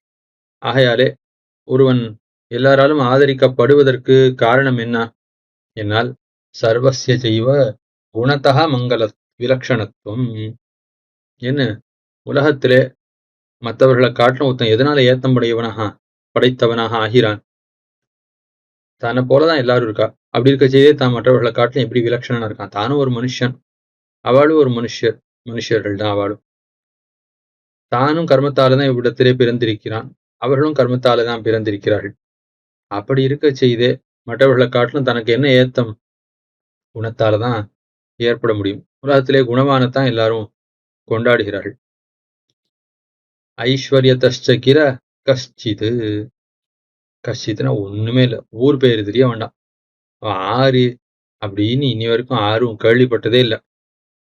ஆனா ஐஸ்வர்யம் மட்டும் ஒரு தண்டத்துல இருக்குமே ஆனால் உடனே எல்லாரும் அவன் காலில் விழ ஆரம்பிச்சிருவா. நேற்று வரைக்கும் இன்னான்னு தெரியாது, அவனுக்கு ஏதோ ஒரு புண்ணியத்தினால யாதிர்ஷிகமாக பெரிய செல்வம் கிடைக்கிறது அப்படின்னா உடனே எல்லாரும் என்ன சொல்லுவா? யஸ்யாஸ்தி வித்தம் ச நர குலீனஹா. உன்னை போல உயர்ந்த குலத்துல பிறந்தவன் யாரும் கிடையாது அப்படின்னு கொண்டாடுற. நேற்று வரைக்கும் இவன் தகப்பனார் யாரு தாயார் யாருன்னு கூட யாருக்கும் தெரியாது, இன்னி வரைக்கும் தெரியாது. இன்னைக்குதான் அவனுக்கு ஏதோ ஐஸ்வர்யம் கிடைச்சிருக்குன்னு கேள்விப்பட்டு எல்லாரும் அவன் காலில் வந்து விழறான். விழுந்த உன்னை போல இருமருங்கும் துய்யான் என்று கொண்டாடுகிறான். அப்பா வழி என்ன பரம்பரை, என்ன பரம்பரை, உங்க அம்மாவுடைய பரம்பரையை பத்தி பேசவே வேண்டாம். அவ்வளோ பெரிய பரம்பரை, அவ்வளோ பெரிய வித்வான்கள் நிறைஞ்ச பரம்பரை, அவ்வளோ பெரிய குணவான்கள் நிறைந்த ஒரு பரம்பரை என்று அவனை கொண்டாடுகிறார்கள். யஸ்யாஸ்தி வித்தம் சர குலீனா ச பண்டிதா. உனக்குத்தான் அறிவு இருக்கு, உன்னை போல அறிவாளி யாருண்டு, உன்னை போல அறிவாளி யாருண்டு. சஸ்ருதவான், உன்னை போல வேதாந்த அர்த்தங்கள்லாம் கேட்ட வாராதுண்டா. எவ்வளோ ஞானம், எவ்வளோ கேள்வி அறிவு. உன்னை போல கல்வி அறிவு யாரு கிடையாது. எவ்வளோ கேள்வி அறிவு அவ்வளோ ஞானம் உனக்கு இருக்கு. அவ்வளோ கேட்டு பல பேரிடத்துல கேட்டு பல பல அர்த்தங்கள் எல்லாம் நீ தெரிஞ்சிட்டு இருக்கியே என்று கொண்டாடுகிறார்கள். அத போல உன்னை போல குணங்களை ஆதரிக்க வல்லவன் ஆறு அப்படின்னு சொல்லுகிறார்கள். அதுக்கு மேல இனி என்னென்ன விதமாக கொண்டாட முடியுமோ அப்படி கொண்டாடுகிறார்கள். உன்னை போல ஆறு அவ்வளவு அழகா பேச முடியும். சயேவ பக்தா, என்னமா பேசுற, எவ்வளவு அழகா பேசுற. நீ பேசுறப்ப அந்த உதடு அசைற விதம் இருக்கே, திருவடியை கூட தோத்துருவான். ராபிரானவன் திருவடிய இவ்வளவு அழகா பேசுறான், இவ்வளவு அழகா பேசுறான் அப்படின்னு கொண்டாடுறானே. நான் ரிக்வேத வினீதஸ்ய நாயஜுர்வேத தாரிணா நாசாமவேத விதுஷா சக்கியம் ஏவம் பிரபாஷித்தும் நூனம் வியாக்கரணம் கிருத்ஸ்னம் அனேன பௌதா ஸ்ருதம் பகுவியாஹரதானேன நகிஞ்சித் அபசப்தித்தம்னு அப்படி கொண்டாடுறார். நமுகே நேத்ரயோர்வாபி லலாட்டே ச புருவோஸ்ததா அந்யேஷ்வபி ச காத்ரேஷு தோஷ சம்விதித கொஜித் அவிஸ்தரம் அசந்திக்தம். ஏன்னா அப்படி அவ்வளோ அழகா பேசுறான் அப்படின்னு பெருமாள் கொண்டார். ரொம்ப வளவளன்னு பேசல, ரொம்ப சுருக்கமா பேசுறான். என்ன சொல்ல வந்தானே புரியல அப்படின்னும் இல்லை. அவிலம்பிதம், ரொம்ப நிறுத்தி நிறுத்தி பேசினா கேட்கறவளுக்கு பொறுமையே போயிடும், என்ன சொல்ல வந்தானே மறந்து போயிடும். ரொம்ப படபடன்னு பேசினா அதுவும் ஒன்றும் புரியாது. ஆகையாலே ரொம்ப துருத்தமாகவும் இல்லை, சரியா அந்தந்த ஸ்தானத்துல எந்தெந்த எழுத்து எந்தெந்த ஸ்தானத்துல உண்டாக வேணும் அப்படின்னு இருக்கோ அந்த ரீதியில மார்பிலேருந்து உண்டாக வேண்டியது சரியா இருக்கு, கழுத்துல சரியா இருக்கு. ரொம்ப உச்ச ஸ்வரத்திலும் இல்லாமல் ரொம்ப தாழ்ந்த குரலும் இல்லாமல் மத்தியமமான ஸ்வரத்துல சீரான ஒலியோட அப்படி ஒலிக்கிறது அவனுடைய வார்த்தைகள்லாம். அப்படி சம்ஸ்கார கிரம சம்பன்னாம் ஏன்னு அந்தந்த கிரமத்திலே உண்டாகக்கூடிய அந்த வார்த்தை அது ரொம்ப கல்யாணமா இருக்கு, ரொம்ப அழகான மங்களமான வார்த்தையா இருக்கு. இந்த வார்த்தையை கேட்டா திருவடியை கொல்ல வேணும்னு கத்தி எடுத்துன்னு ஒருத்தன் வரான். ஹனுமான் பேச ஆரம்பிச்சா தான் வந்த காரியத்தை மறந்து விடுவான், கொல்லணுங்கிற காரியத்தை மறந்து விடுவான். அவ்வளவுன்னா எதிரியினுடைய மனசு கூட அப்படி குளிர்ந்து போகும்படியா அவனுடைய மனசையும் கவரவல்லதான் இவன் பேசுறான். எவ்வளவுனா பேசுறான்னு பெருமாள் அருளி செய்றார். ரிக்வேதம் படிக்காதவன் இப்படி பேச முடியாது, யஜுர்வேதம் கத்தாதான் இவ்வளவு நன்னா பேச முடியும். சாமவேதம் கத்தாதான் இவ்வளோ இனிமையான ஒரு குரல் இருக்க முடியும். வியாக்கரணத்தை மொத்தத்தையும் பேசி நன்னா கத்துன்னு இருக்கான். அப்படி நேரா சூரியனிடத்திலேருந்து கத்தவன். எல்லா வியாக்கரணமும் இவனுக்கு தெரியும். ஐந்திர வியாக்கரண பண்டிதன், நவ வியாக்கரணங்களையும் கத்தவன். அதுல வார்த்தையில இவ்வளவு நாளி பேசுறானே, ஒரு அபசப்தம் இல்ல, ஒரு தவறான சொல் இல்ல, சரியான வார்த்தையை எந்த இடத்துல எந்த சொல்லை எப்படி பயன்படுத்தணும்னு பார்த்து பார்த்து பார்த்து நன்னா அறிந்து ஆலோசித்து பயன்படுத்துகிறான். இதெல்லாம் கொண்டாடுறார் பெருமாள்.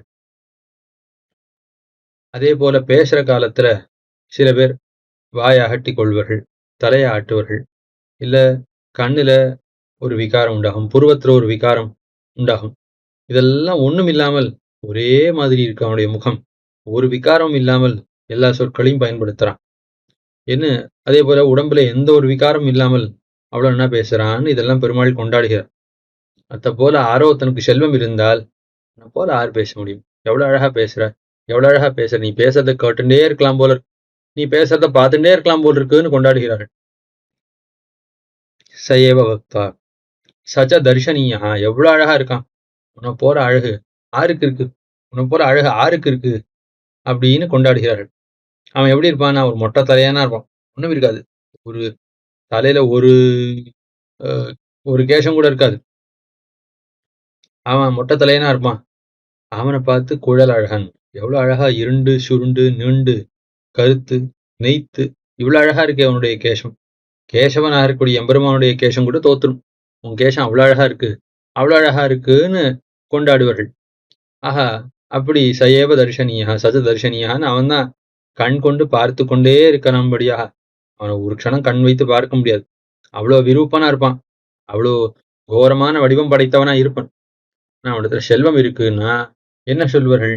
எவ்வளவு அழகா இருக்கு, அவ்வளவு அழகா இருக்கு, உன்னை பார்த்துட்டே இருக்கலாம் போல இருக்கே, கண்ணை கண் சிமிட்டாம பார்த்து கொண்டு இருக்க வேண்டும்படியா அவ்வளவு அழகா இருக்கிறாயேன்னு கொண்டாடுவார்களாம். ஏன்? சர்வே குணாக காஞ்சனம் ஆசிரயந்தி, எல்லாம் இந்த செல்வம் தங்கம் படுத்துற பாடு, தங்கம் இருந்ததோ எல்லாம் அவன் காலில் கீழே விழும். ஒருத்தடத்த தங்கம் மட்டும் நிறைய இருந்துன்னா போறோம், அடுத்து என்ன இருக்கு என்ன தோஷம் ஒன்னும் பார்க்க வேண்டாம், அப்படியே அவன் காலில் விழுவார்கள் உலகத்தார் என்ன சொல்லியிருக்கு. அயால அருளி சீரர் ஐஸ்வர்யதஸ்கில கஷ்டிதுதஞ்சித சாத், ஐஸ்வர்யத்தாலே ஒருத்தன் மிகுந்த கிளர்த்தி உடையவனாக ஏற்றமுடையவனாக அப்படி ஆவன். ஒன்னா குணம் இருக்கவனும், இல்ல விபூதி சொத்து ஐஸ்வர்யம் அது நிறைய இருக்கவன், ரெண்டுல ஏதோ ஒண்ணுனாலதான் ஒருத்தனுக்கு ஏத்தம் ஒருத்தன் விலட்சணனா இருக்கிறதோ, ஒருத்தன் செழித்தவனாக செழுமை உடையவனாக அப்படி ஆறதோ, இப்படி லோகத்திலே நாம் அனுபவிக்கிறோம். சரி, எம்பெருமானிடத்திலையும் இப்படித்தான் இருக்கோ அப்படின்னா, ஹே விபோ, எம்பெருமானே சுவாமியே, தது பிரத்யுத, அது ஒன்றத்திலே நேர்மாறாக அமைந்திருக்கிறது, விபரீதமாக இருக்கிறது. உன்னிடத்துல அப்படி இல்லை, உன்னிடத்திலேயோ என்றால் மாறி இருக்கு என்று வைத்துக் கொள்ளவும். ஏனென்றால் விபவ குணாச்ச, விபவன ஐஸ்வர்யம், குணான கல்யாண குணங்கள், இவைகள் எல்லாம் தவ சம்பந்தத்தா மங்களத்துவம் பஜந்தி, உன்னுடைய சம்பந்தத்தால்தான் இவைகள்லாம் மங்களமாக ஆகின்றன. மேலே வரதாஜ ஸ்தவத்திலையும் அருளி செய்ய போறார். குணாயத்தம் லோகே குணிஷிகி மதம் மங்கள பதம், ஒத்தன மங்களமான வஸ்து, ஒத்தன மங்களமானவன், ரொம்ப அழகானவன், ரொம்ப உயர்ந்தவன், ரொம்ப கை கொள்ளப்பட தகுந்தவன், ஆதரிக்கப்பட வேண்டியவன் ஏன் கொண்டாடுறா? அதனால அவன் கல்யாண குணங்களை உடையவனா இருக்கிறதுனால தான் ஒத்தனை கொண்டாடுறா. இல்லை ஒரு வஸ்து இருக்கு, இது மங்கள வஸ்துன்னு ஏன் சொல்றோம்? அதுக்கு இருக்கிற ஒரு வைபவத்தை கருதித்தான் அத்த மங்கள வஸ்துன்னு கொண்டாடுகிறோம். அத்த போல எம்பெருமானையும் நீ கல்யாண குணங்களை உடையவனா இருக்கிறதுனால உயர்ந்தவன் கொண்டாடுறோமான்னு இல்லல. சத்தியஜான பிரபுதையா குணாக சுபீபூயம் யாத்தாக, சத்தியத்துவம் ஞானத்துவம் அனந்தத்துவம் முதலான குணங்கள்லாம் நாம கொண்டாடுகிறோம். ஏன்? துவத்கததையா சுபீபூயம் யாத்தாக, ஏ தேவபெருமாளே, உம்மிடத்துல இந்த குணங்கள் இருக்கிறபடியாலே அந்த குணங்களுக்கு ஏத்தம் நான் தெரிந்து கொள்கிறோம் அப்படின்னு வேதத்தை கொண்டு நாம் தெரிந்து கொள்கிறோம்.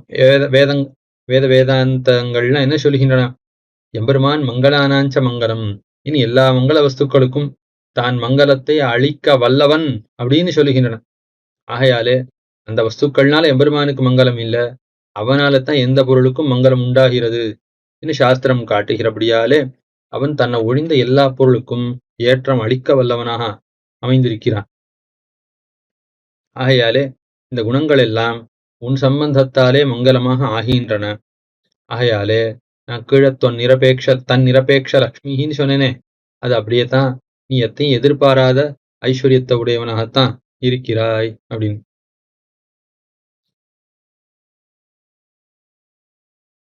ஏனென்றால் ஞானாதி குணங்கள்லாம் ஜீவாத்மாவிடத்துலையும் இருக்கு.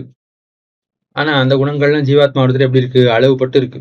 ஆனா எம்பெருமானிடத்துல வந்து சேர்ந்தவாறே அதே கல்யாண குணங்கள் எல்லாராலையும் ஆதரிக்கப்பட தகுந்ததாக, பரம போக்கியமாக, அளவிறந்ததாக, அப்படி விபுவாக அபரிச்சின்னமாக ஒவ்வொரு குணமும் இருக்குன்னு சொல்லும்படியா இருக்கு. ஆகையாலே குணங்களுக்கு ஏத்தம் அப்படிங்கிறது இயற்கையாலே இல்லை. குணங்களுக்கு ஏத்தம் இயற்கையால இருந்தா அந்த குணம் யாரிடத்துல இருந்தாலும் பெருசா கொண்டாடப்படணும். ஆனா அப்படி ஒன்றும் பெருசா கொண்டாடப்படுறது இல்லை. எம்பெருமானுடைய சம்பந்தத்தாலதான் குணங்களுக்கு ஏத்தம் உண்டாகிறது. ஏன் இந்த ஸ்லோகத்தாலே அருளி செய்ததாக ஆகிறது. உலகத்துல நாம் ஒரு பதார்த்தத்தை எதனால ஆதரிக்கிறோம்? ஒரு ரத்னத்தை ஏன் ஆதரிக்கிறோம்? அண்ணா ஒளி உடையதுன்னு ஆதரிக்கிறோம். அதே போல ஒரு புஷ்பத்தை ஏன் ஆதரிக்கிறோம்? நல்ல மனமுடையதாக இருக்கிறது அப்படின்னு அத்தை கொண்டு நாம் ஆதரிக்கிறோம். இப்படி அந்தந்த பொருள்ல ஏதோ ஒரு ஏத்தம் இருக்கு என்பதை கருதித்தான் நாம் ஆதரிக்கிறோம். ஆனா எம்பெருமானிடத்துல மட்டும் குணங்களாலே ஏத்தம், இவனுடைய ஸ்வத்தாலே, விபூதினாலே, வைபவத்தாலே ஏத்தம் அப்படிங்கிறது இல்ல. இந்த குணங்களோ இல்ல ஐஸ்வர்யமோ எம்பெருமானாலே ஆச்சரியம் பெறும்படியாக அமைகிறது. தன்யானி ஸ்தல வைபவேன கதிச்சித் வஸ்தூனி. சில வஸ்துக்கள்லாம் எங்க இருக்கின்றதோ அத்த பொறுத்து ஏற்றமுடையதாக ஆகும். கஸ்தூரிகாம் நேபாள க்ஷிதிபால பாலபதிதாம் என்ன ஒரு பெரிய ராஜா இருக்கான். அந்த ராஜா தன்னுடைய நெற்றியிலே அழகான கஸ்தூரிய தரிச்சுட்டு இருக்கான். அப்படின்னா அது எங்கேயோ ஏதோ இடத்துல இருக்கு. க்ஷிதிபால பாலபதிதே பங்கே என்ன அப்படி அவன் என்ன ஒரு குழம்பு போல என்ன கஸ்தூரிய அப்படி ஆக்கி அண்ணா நெத்தியில ஷேர் போல அத்த கஸ்தூரி திலக்கம் ராஜா அழகா தரிச்சுட்டு இருக்கான்னா ராஜாவுடைய நெத்தியில இருக்குன்னு அதுக்கு ஒரு ஏத்தம் உண்டாருது. அத்த ஆரும் நிந்திக்கிறதுல இல்லாட்டி எங்கேயோ தூரத்துல இருக்குன்னா என்ன கருப்பா இருக்கு ஏதோ இருக்கு அப்படின்னு தோத்தும். ஆக இதே ராஜாவுடைய நெத்தியில இருக்குன்னா எவ்வளவு அழகா இருக்கு, எவ்வளவு அழகா இருக்கு, எவ்வளவு வசந்ததா இருக்கு என்று கொண்டாடுகிறார்கள். பெருமாளுடைய கல்யாண குணங்களை கண்டு ஈடுபட்ட ஒரு கவி யதேதைர் நிஷேஷைஹி அபரகுணருப்தைரிவ ஜகதி அசாவேகச்சக்ரே சதத சுக சம்பாச வசதிஹி என்ன குணங்கள் எல்லாம் உலகத்துல இருக்கிற குணங்கள் எல்லாம் திரண்டுதான். குணங்கள் எல்லாம் திரண்டு நாம சௌக்கியமா இருப்பதற்கு ஒரு இடம் நமக்கு ஒன்று. எந்த இடத்துல இருந்தால் நமக்கு குணம் ஏற்படுமோ அப்படிப்பட்ட இடத்துக்கு நாம் செல்ல வேணும் அப்படின்னு ஆசைப்பட்டுதான் என்ன உலகம் எல்லாம் திரண்டு தேடி தேடி தேடி தேடி பார்த்ததான். திரட்டி உலகத்தை எல்லாம் திரட்டி எங்க போலாம் எங்க போனா நமக்கு ஏத்தம் உண்டா. மற்ற இடங்கள்ல எல்லாம் நம்மாலே குணங்களுக்கு ஏத்தம் உண்டாருது. எங்க போனா நமக்கு ஏத்தம் உண்டாகும் குணங்கள் எல்லாம் ஆராய்ந்து பார்த்தனவா. ஆராய்ந்து பார்த்து கடைசியா சக்கரவர்த்தி திருமணத்துல போனாதான் நமக்கு குணம் கிடைக்கும். மற்ற இடங்கள்ல எல்லாம் நம்மால குணத்தை உடையவனுக்கு ஏத்தம் உண்டாகும். ஆனா இந்த சக்கரவர்த்தி திருமணத்துல நாம் சென்றால்தான் நம்ம எல்லாரும் கொண்டாடுவார்கள். என்னன்னு இவனால இவைகளுக்கு ஏத்தம், இவனால இவைகளுக்கு ஏத்தம்னு அப்படி இவைகளுக்கு ஒரு ஏத்தம். இந்த குணங்கள் தாங்கள் ஏத்தம் பெறுவதற்காக மற்ற இடங்களிலே தனக்கு இருப்பிடமாக இருக்கக்கூடிய சுவாமி அந்த எஜமான் ஆச்சரியபூதன் அவனுக்கு தன்னால ஏத்தம், குணத்தால ஏத்தம். ஆனா பெருமாளிடத்துல இருக்குன்னு குணத்துக்கு ஏத்தம். வேற எங்கேயாவது குணத்தை பார்த்தா கூட எல்லாரும் என்ன சொல்றா, ஓ ராவிராடத்துல இருக்கிற அந்த குணம் இவ்விடத்தையும் கொஞ்சம் இருக்கே அப்படின்னு தான் கொண்டாடுகிறார்கள். ஆகையாலே அப்படி குணங்கள் எல்லாம் பெருமாளை கிட்டி தாங்கள் ஏத்தம் பெற வேணும் என ஆசைப்பட்டு வந்தனன்னு சொல்லாம்படியாக பெருமாள் எழுந்தருள் இருக்கிறார். இனி எல்லா கல்யாண குணங்களையும் உடையவர் தான். ஆனா குணங்களால தான் ஏத்தம்ங்கிறது இல்ல. இயற்கையாகவே கல்யாண குணங்கள் இல்லாமலும் கூட ஏற்றம் உடையவர் தான். எல்லா ஏற்றமும் உடையவர் தான்னு அருளி செய்தார். சரி, இப்படி மங்களமே வடிவெடுத்தவர், எல்லா கல்யாண குணங்களையும் உடையவர், ஓரொரு கல்யாண குணமும் அளவற்றதாக இருக்கிறது. இவ்வளவு பெருசா பட்டியலிட்டு கொண்டு சொல்லிண்டே போறீரே. ஸ்ருதியானது எம்பெருமானி நிர்குணம் என்னும் சாட்சி சேதா கேவலோ நிர்குணஸ்ச என நிர்குணகான்னு சொல்லி வைத்ததே. ஒரு குணமும் அற்றவன், எந்த ஒரு பண்பும் அற்றவன்னு வேதாந்தம் சொல்றதுன்னு தோத்துறது. நீர் என்னமோ எம்பெருமானுக்கு எண்ணற்ற கல்யாண குணங்கள் இருக்கின்றனன்னு சொல்கிறீரே, இது எப்படி பொருந்தும்? நீர் சொல்லுவது வேதாந்த விருத்தமாக தோத்துகிறதே என்று கேள்வி எழ, அதற்கு அருளிச் செய்கிறார். தூரே குணாஸ்தவது சத்வரஜஸ்தமாம்சி தேனத்ரயீ பிரதயதி த்வயி நிர்குணத்வம் நித்யம் ஹரே நிகில சத்குணசாகரம் ஹி துவாமாமனந்தி பரமேஸ்வரம் ஈஸ்வராணாம் என. சத்வம் ரஜஹா தமஹான் 3 பண்புகள். இந்த 3 பண்புகளும் பிரகிருதிக்கு எப்போதும் உண்டு. பிரகிருதியை திரிகுணாத்மிகா என்னுதான் சாஸ்திரம் சொல்லும். திரிகுணான்னு சொல்லும், திரிகுண திரவியம்னு சொல்லுவோம். இந்த பிரகிருத்திலேருந்து உண்டான பிராகிருத வஸ்துக்கள் எல்லாவற்றிலேயும் வெவ்வேறு அளவுகளிலே இந்த 3 குணங்களும் சத்வரஜஸ்தமோ குணங்கள் 3ம் இருக்கும். குணத்திரயமும் இருக்கும். குணத்திரயம் இல்லாமல் பிரகிருதி மண்டலத்திலே எந்த ஒரு வஸ்துவையும் பார்க்க முடியாது. எல்லாமே குணத்திரயத்துக்கு உட்பட்ட வஸ்து தான். ஆனால் எம்பெருமானானவன் எப்படி இருக்கிறான்? இந்த குணங்களுக்கு அப்பாற்பட்டவனாக இருக்கிறான். அதாவது இந்த குணங்களாலே தீண்டப்படாதவனாக எம்பெருமான் திகழ்கிறான். அதாவது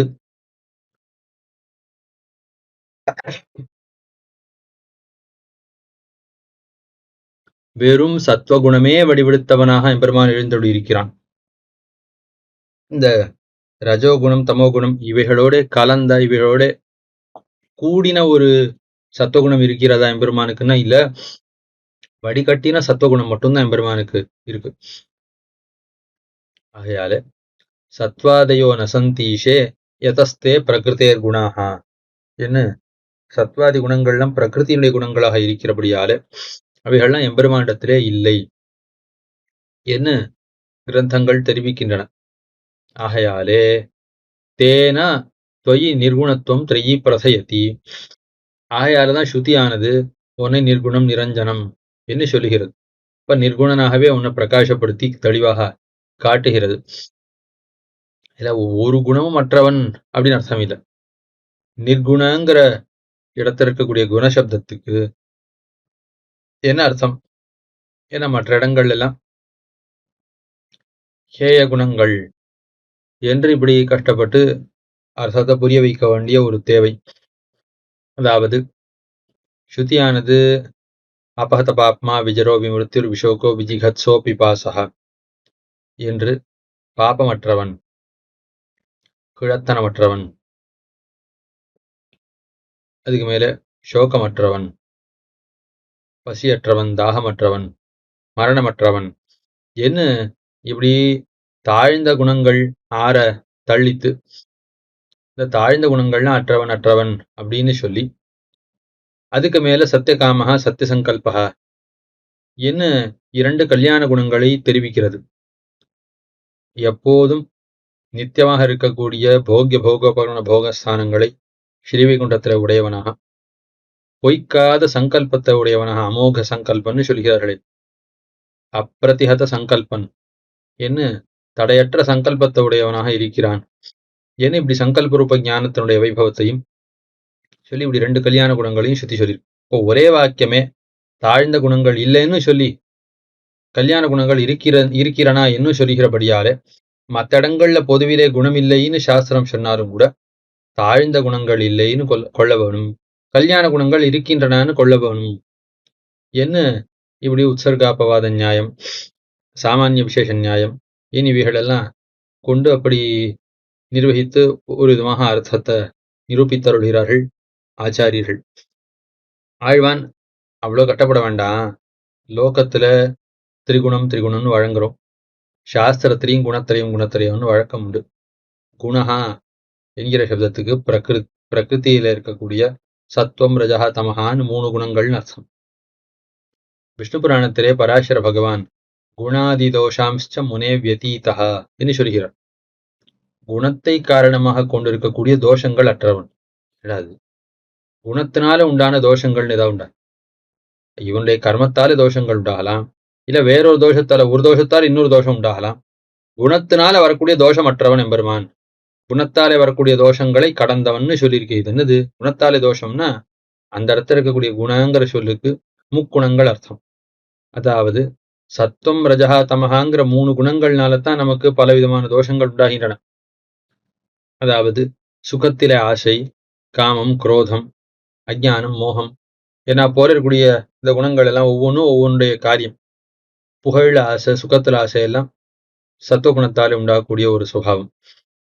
அதுக்கு மேல காமம், குரோதம் இவைகள்லாம் ரஜோகுணத்தாலே உண்டாகக்கூடியது. தூக்கம், மயக்கம் என்றா போல இருக்கக்கூடிய குணங்கள் எல்லாம் தமோ குணத்தினுடைய காரியம். ஆக இப்படி எல்லாம் குணங்களுடைய காரியம்தான். ஆகையாலே குணாதி தோஷான், ஏன்னா குணத்தினுடைய காரியமாக குணத்தாலே உண்டான தோஷங்கள் என்னென்னலாம் இருக்கின்றனவோ அது எல்லாவற்றையும் கடந்தவன் எம்பெருமான். இவை எல்லாவற்றுக்கும் அப்பாற்பட்டவன், இவைகளாலே தீண்டப்படாதவன் என்று அப்படி சாஸ்திரம் சொல்றது, ஸ்ரீ விஷ்ணு புராணம் சொல்றது. ஆகையாலே எம்பெருமான் நிர்குணன்னு சொன்னா அந்த நிர்குணகாங்கிற சப்தத்துக்கு என்ன அர்த்தம் தெரியுமோ இல்லையோ? எம்பெருமானவன் சத்வம் ரஜஹா தமஹான்னு சொல்லப்படக்கூடிய 3 குணங்கள் அற்றவன், 3 பண்புகள் அற்றவன் என்று நாம் அர்த்தத்தை புரிந்து கொள்ள வேணும். ஏன் இப்படி அழகாக நமக்கு அர்த்தத்தை காட்டி அருள்கிறார் ஆழ்வான்.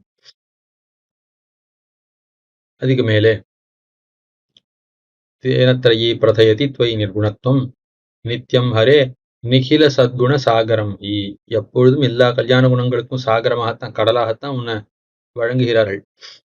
பரமேஸ்வரன், ஈஸ்வரானாம் பரமேஸ்வரம், பரமீஸ்வரானாம் பரமம் மகேஸ்வரம், தன் தெய்வத்தானாம் பரமஞ்ச தெய்வத்தம். இன்னும் உலகத்திலே தலைவர்களாக இருக்கக்கூடியவர்களுக்கெல்லாம் தலைவனாக, மேலான தலைவனாக இருக்கான். யாரெல்லாம் ஈஸ்வரர்களோ அவளுக்கெல்லாம் மேலானவனாக, பெரிய ஈஸ்வரனாக, பெருத்தவனாக இருக்கிறான். இந்திராதிகளை காட்டிலும் பல மடங்கு பெரியவன் அப்படின்னு, தேவர்களை காட்டிலும் மேலானவன், ராஜாக்களை எல்லாம் காட்டிலும் மேலானவன் இனி இப்படி ஸ்ருதியானது சொல்லுகிறது. ஆகையாலே அப்படிப்பட்ட நீ எல்லா கல்யாண குணங்களையும் உடையவன் என்று சொன்னபடியாலே ஈஸ்வரன்கிறது சகுண பிரம்மம், பரபிரம்மம் என்பது குணமற்றதுன்னு இப்படி ஒரு வாதம், சில பேருடைய வாதம். வேதாந்தங்களிலே பிரம்மங்கிற சொல்லாலே சொல்லப்பட்ட வஸ்து இருக்கே அது எந்த பண்பு மற்றதுதான். ஆனா ஈஸ்வரன், விஷ்ணு, ஹரிஹி, நாராயணா என்றா போன்ற சொற்கள்னாலே ஒருத்தன் சொல்ல போறான் ஒரு தேவன், அந்த தேவன் எல்லா குணங்களையும் உடையவன் அப்படின்னு இப்படி சகுண பிரம்மம் வேறு, நிர்குண பிரம்மம் வேறு. அதுல உண்மையில பிரம்மங்கிறது குணமற்றதுதான். ஆனா அதே பிரம்மம் ஒரு நிலையிலே குணங்களை உடையதை போல காட்சி அளிக்கிறது. இயற்கையான தன்மையில பார்த்தா அது குணமற்றது என்று சொல்கிறார்கள். இப்பொழுது என்ன சொல்றார்? எந்த வஸ்துவை நிர்குணம்னு சாஸ்திரம் சொல்றதோ அவனே தான் ஈஸ்வரன். அதுல பிரம்ம வேற ஈஸ்வரன் வேறெல்லாம் கிடையாது. சகுண பிரம்ம வேறன்னு ஒண்ணு இருக்கு, அதுவே ஒரு நிலையில நிர்குண பிரம்மமா இருக்கு அப்படின்லாம் கிடையாது. எந்த வஸ்துவை நிர்குணம்னு சாஸ்திரம் சொல்றதோ அவனே தான் உண்மையில ஈஸ்வரன்.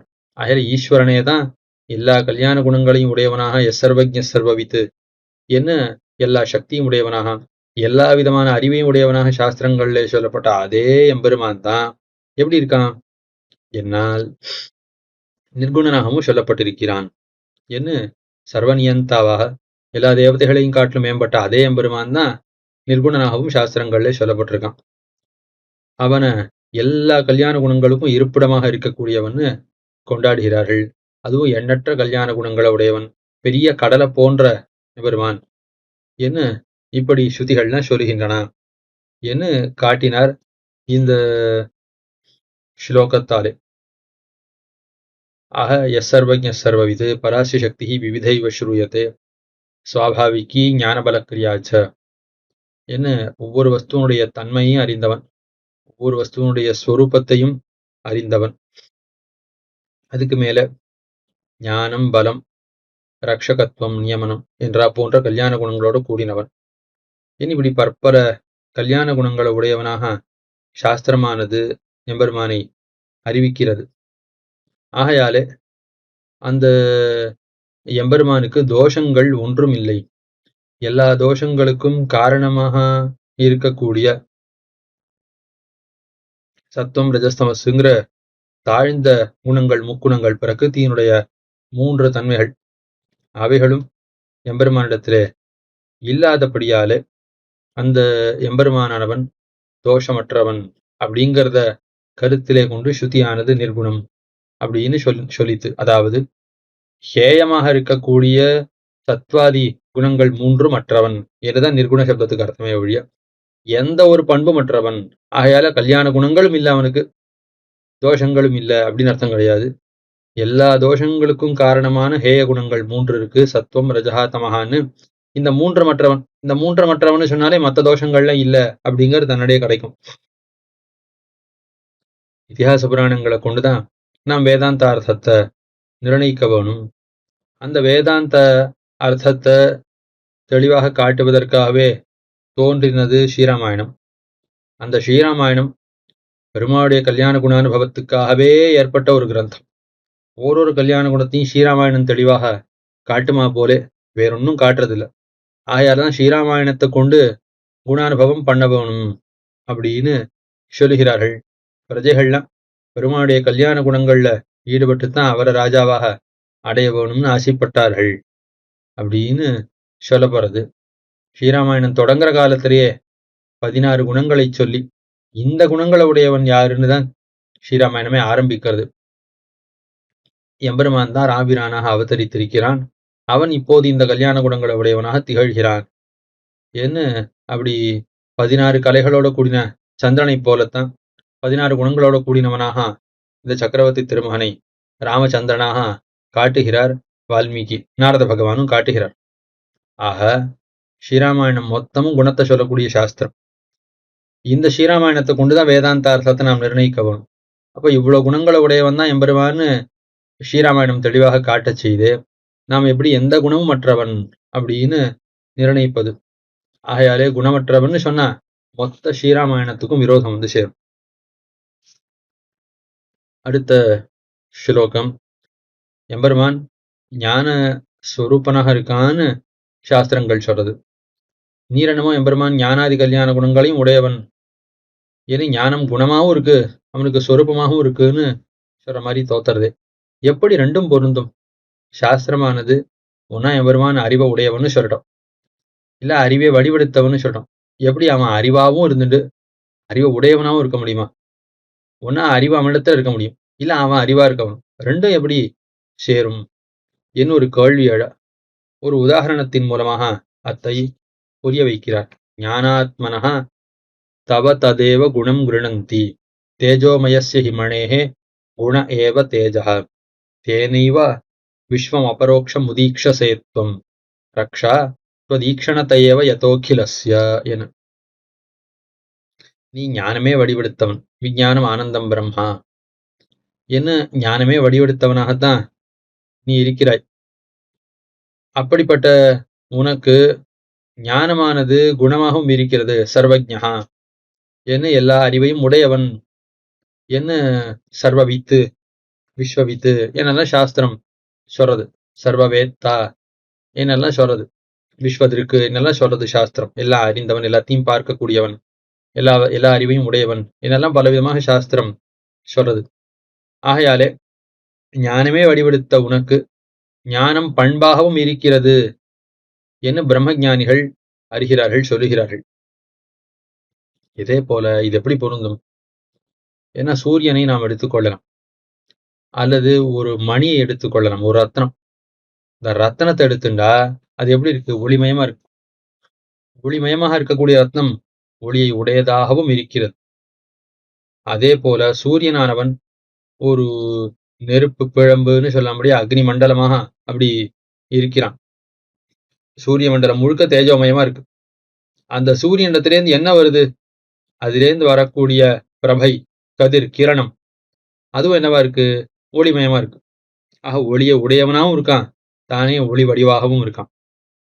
அதே போலதான் ரத்னம். ஆக இப்படி இந்த வஸ்துக்கள்லாம் பிரபையை உடையவைகளாகவும் இருக்கின்றன. தாங்களே பிரபா ஸ்வரூபமாகவும் எப்படி இருக்கின்றனவோ அதே போலத்தான் எம்பெருமானும் தான் அறிவை உடையவனாகவும் இருக்கான், அறிவை வடிவெடுத்தவனாகவும் இருக்கிறான். இதை வேதவியாச பகவான் தாமும் ஞாதிகரணம் என்கிற அதிகரணத்திலே எம்பெருமானுக்கு ஞானமானது குணமாகவே இருக்கிறதுங்கிறதையும் நிரூபித்து ஞான ஸ்வரூபனாகவும் எம்பெருமான் இருக்கிறான் அப்படிங்கிறதையும் சேர்த்து கருதி இருக்கிறார் அவ்வதிகரணத்திலே. ஆக ரெண்டும் பொருந்ததுல ஒன்றும் குறைவில்லை. எப்படி கதிரை உடைய சூரியன் தானே கதிர்மயமாக இருக்கிறானோ அதே போல எம்பெருமான் அறிவை உடையவனாக இருந்து கொண்டு அறிவே வடிவெடுத்தவனாக இருப்பதிலே ஒன்றும் குறைவில்லை என்ன அப்படி அருளி செய்த. தேனை வா இந்த ஞானத்தாலேயே பெருமான் என்ன பண்றான், விஸ்வம் அபரோக்ஷம் உதீட்சசே. ஏதோ மகர்ஷிகள்லாம் ஏதோ ஒரு கேள்வி அறிவால பல வஸ்துக்களை தெரிஞ்சுட்டு இருக்கா, அல்லது யோக ஞானத்தாலே பலவத்தை தெரிஞ்சுட்டு இருக்கா. ஆனா எம்பெருமான் யோவேத்தி யுகபத் சர்வம் என்ன எல்லா வஸ்துக்களையும் தெரிஞ்சுட்டு இருக்கான். ஒரே காலத்தை தெரிஞ்சுட்டு இருக்கான். ஒரே காலத்துல எல்லா வஸ்துவையும் பார்த்துட்டு இருக்கான். அதுவும் காதால கேள்விப்பட்டோ ஒரு தப்போபலத்தாலேயோ தெரிஞ்சுக்கல, பிரத்யக்ஷமாக பெருமான் சாட்சாத்கரிக்கிறான். எப்போதும் சாட்சாத்கரிக்கிறான். அதுவும் எம்பெருமானுடைய அருளாலே நித்திய சூரியர்களோ முக்தாத்மாக்களோ தெரிஞ்சுக்கிற மாதிரி இவன் தெரிஞ்சுக்கல, இயற்கையாவே எம்பெருமானுக்கு இந்த சாமர்த்தியம் இருக்கிறது என்ன நியாய தத்துவ கிரந்தத்திலே நாதமுனிகள் ஆரம்பத்திலே அருளி செய்கிறார். ஆக அப்படி பிரத்யக்ஷமாக எல்லாவற்றையும் நீ சாட்சாத்கரிக்கிறாய்.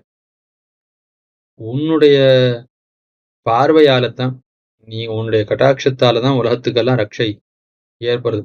ஹந்தான் எம்பெருமான் அருள் புரிந்து, ஐயோ பாவம் இந்த ஆத்மாக்கள் எல்லாம் அறிவுக்கு பிரயோஜனத்தை பெறாமல் ஷரீரேந்திரியங்கள் அற்றவர்களாக இப்படி உலகத்திலே தத்தளிக்கிறார்களே என்கிற கவலையோட எம்பெருமான் கட்டாட்சிக்க, அதற்கு பிறகு உலகம் உண்டாயித்து, உலகத்துக்கு ஷரீரேந்திரியங்கள்லாம் உண்டாயினா என்ன சாந்தோக்கியம் காட்டுறது. நாமரூப வியாக்கரணம்ங்கிறது எம்பெருமான் கருணையாலே செய்தான் என்று. உன்னுடைய பார்வை ததைக்ஷதான்னு எம்பெருமான் கட்டாட்சிக்கிறான்னா கருணையால கட்டாட்சிக்கிறான், சங்கல்பிக்கிறான். அதற்கு பிறகு உலகம் உண்டாகிறது, உலகம் வாழ்கிறது, உலகம் நிலை பெறுகிறது. ஆகையாலே உன்னுடைய சங்கல்பத்தாலே உன்னுடைய கட்டாட்சத்தால தான் உலகம் வாழ்கிறது. உலகத்தினுடைய வாழ்ச்சியெல்லாம் உன்னுடைய பார்வையால. உன்னுடைய பார்வைங்கிறது எப்படிப்பட்டதா இருக்கு, பிரத்யட்சமான ஒரு ஞானமாக ஏற்படுகிறது. அது ஒரு காரணத்தால் ஏற்படக்கூடிய அறிவு இல்லை. அதே போல காதால கேட்டு ஏற்படக்கூடிய ஒரு அறிவு போன்றதன்று சாட்சாத்கார ரூபமாக இருக்கக்கூடிய ஒரு ஞானம். அந்த ஞானத்தாலே நீ எல்லாவற்றையும் அறிகிறாய். எல்லா வஸ்துக்களுக்கும் உன்னுடைய ரட்சணமானது, எல்லா வஸ்துக்களுக்கும் ரட்சணமானது உன்னுடைய கட்டாட்சத்தால தானே ஒழிய வேற காரணத்தால ஏற்படாது. ஆகையாலே உலகத்தை முழுக்க நீ சாட்சாத்கரித்து ரட்சிக்கிறாய்னு அப்படியாவது வைத்துக் கொள்ளலாம். அல்லது உன்னுடைய கட்டாட்சத்தால தான் ரட்சை ஏற்படுறது, ஆகையால நீ ரட்சிக்கிறது பொருந்துறது, நீ சர்வஜனாக எல்லாவற்றையும் சாட்சாத்கரிக்கிற இந்த தன்மை பொருந்துகிறது இப்படின்னு எப்படி வைத்துக் கொண்டாலும் தேரின் அர்த்தம் ஒன்றுதான். ஆக எம்பெருமானானவன் இயற்கையாகவே எல்லா கல்யாண குணங்களோடும் கூடினவன். எல்லா கல்யாண குணங்களோடும் கூடினவன்கிறது குணங்களோட கூடினவன்கிறது மட்டும் இல்லை, எம்பெருமானுடைய திவ்யாத்ம ஸ்வரூபமே இயற்கையாகவே எல்லா விதமான ஏற்றத்தையும் உடையது. அந்த ஸ்வரூபத்துக்கு இயற்கையான வைபவம் அதுவே போதுமானது. குணங்கள்னாலேயோ அல்லது விபூதி ஸ்வத்தாலேயோ வரக்கூடிய ஏத்தம் அப்படிங்கிற ஒன்று தேவையில்லை. உலகத்திலே அப்படி ஒரு தேவை இருந்தாலும் கூட எம்பெருமானுக்கு இயற்கையான ஏற்றம் தான். இவனுடைய சம்பந்தத்தால் அவைகளுக்கு ஏத்தமே ஒழிய இவனுக்கு அவைகளால ஏத்தம் இல்லை. இந்த எம்பெருமானத்தில் இருக்கக்கூடிய குணங்கள்ல ஒரு திவலை இன்னொருத்தனுக்கு இருந்தா கூட ஏத்தம் உண்டாகும். அப்படிப்பட்ட எண்ணற்ற அளவற்ற கல்யாண குணங்களை உடையவன் இவன் என்று சொல்லி, இப்படிப்பட்ட எம்பெருமான் சத்வம் ரஜகா தமகாங்கிற 3 குணங்கள் அற்றவனாக இருக்கிறபடியால்தான் நிர்குணனாக சொல்லப்படுகிறான் என்பதையும் அருளி செய்து, இப்படிப்பட்ட எம்பெருமான் ஞானத்தை உடையவனாகவும் இருக்கிறான், ஞானமே வடிவானவனாகவும் இருக்கிறான் என்பதையும் அருளி செய்து, இவனுடைய சங்கல்பத்தாலே சாட்சாத்கார ரூபமான ஞானத்தால தான் உலகத்துக்கெல்லாம் வாழ்ச்சி உலகத்தை எல்லாம் ரட்சிக்கிறான் என்கிற அர்த்தத்தையும் அருளி செய்து நமக்கு வேதாந்தத்தில் இருக்கக்கூடிய முக்கியமான சில கருத்துக்களை எல்லாம் காட்டி அனுகிரகித்தருளினார் ஆழ்வான். இந்த ஆழ்வானுடைய அனுகிரகத்தாலே நமக்கு தெளிந்த ஞானம் ஏற்பட வேணும் என்று பிரார்த்தித்து அமைகிறேன். ஆழ்வார் திருவடிகளே சரணம், பெருமானார் திருவடிகளே சரணம், ஈயர் திருவடிகளே சரணம். பற்பமென திகழ் பைங்கழலும் தன் பல்லவமே விரலும். பற்பமென திகழ் பைங்கழலும் தன் பல்லவமே விரலும். பாவனமாகிய பைந்துவராடை பதிந்த மருங்கழகோ. பாவனமாகிய பைந்துவராடை பதிந்த மருங்கழகோ. முப்புரி நூலோடு முன்கையில் ஏந்திய முக்கோல் தன்னழகும். எப்பொழுதும் யதிராசன் வடிவழகு என் இதயத்துள்ளதால். இல்லை எனக்கெதிர், இல்லை எனக்கெதிர், இல்லை எனக்கெதிரே. இல்லை எனக்கெதிர், இல்லை எனக்கெதிர், இல்லை எனக்கெதிரே. இல்லை எனக்கெதிரே, இல்லை எனக்கெதிரே, இல்லை எனக்கெதிரே.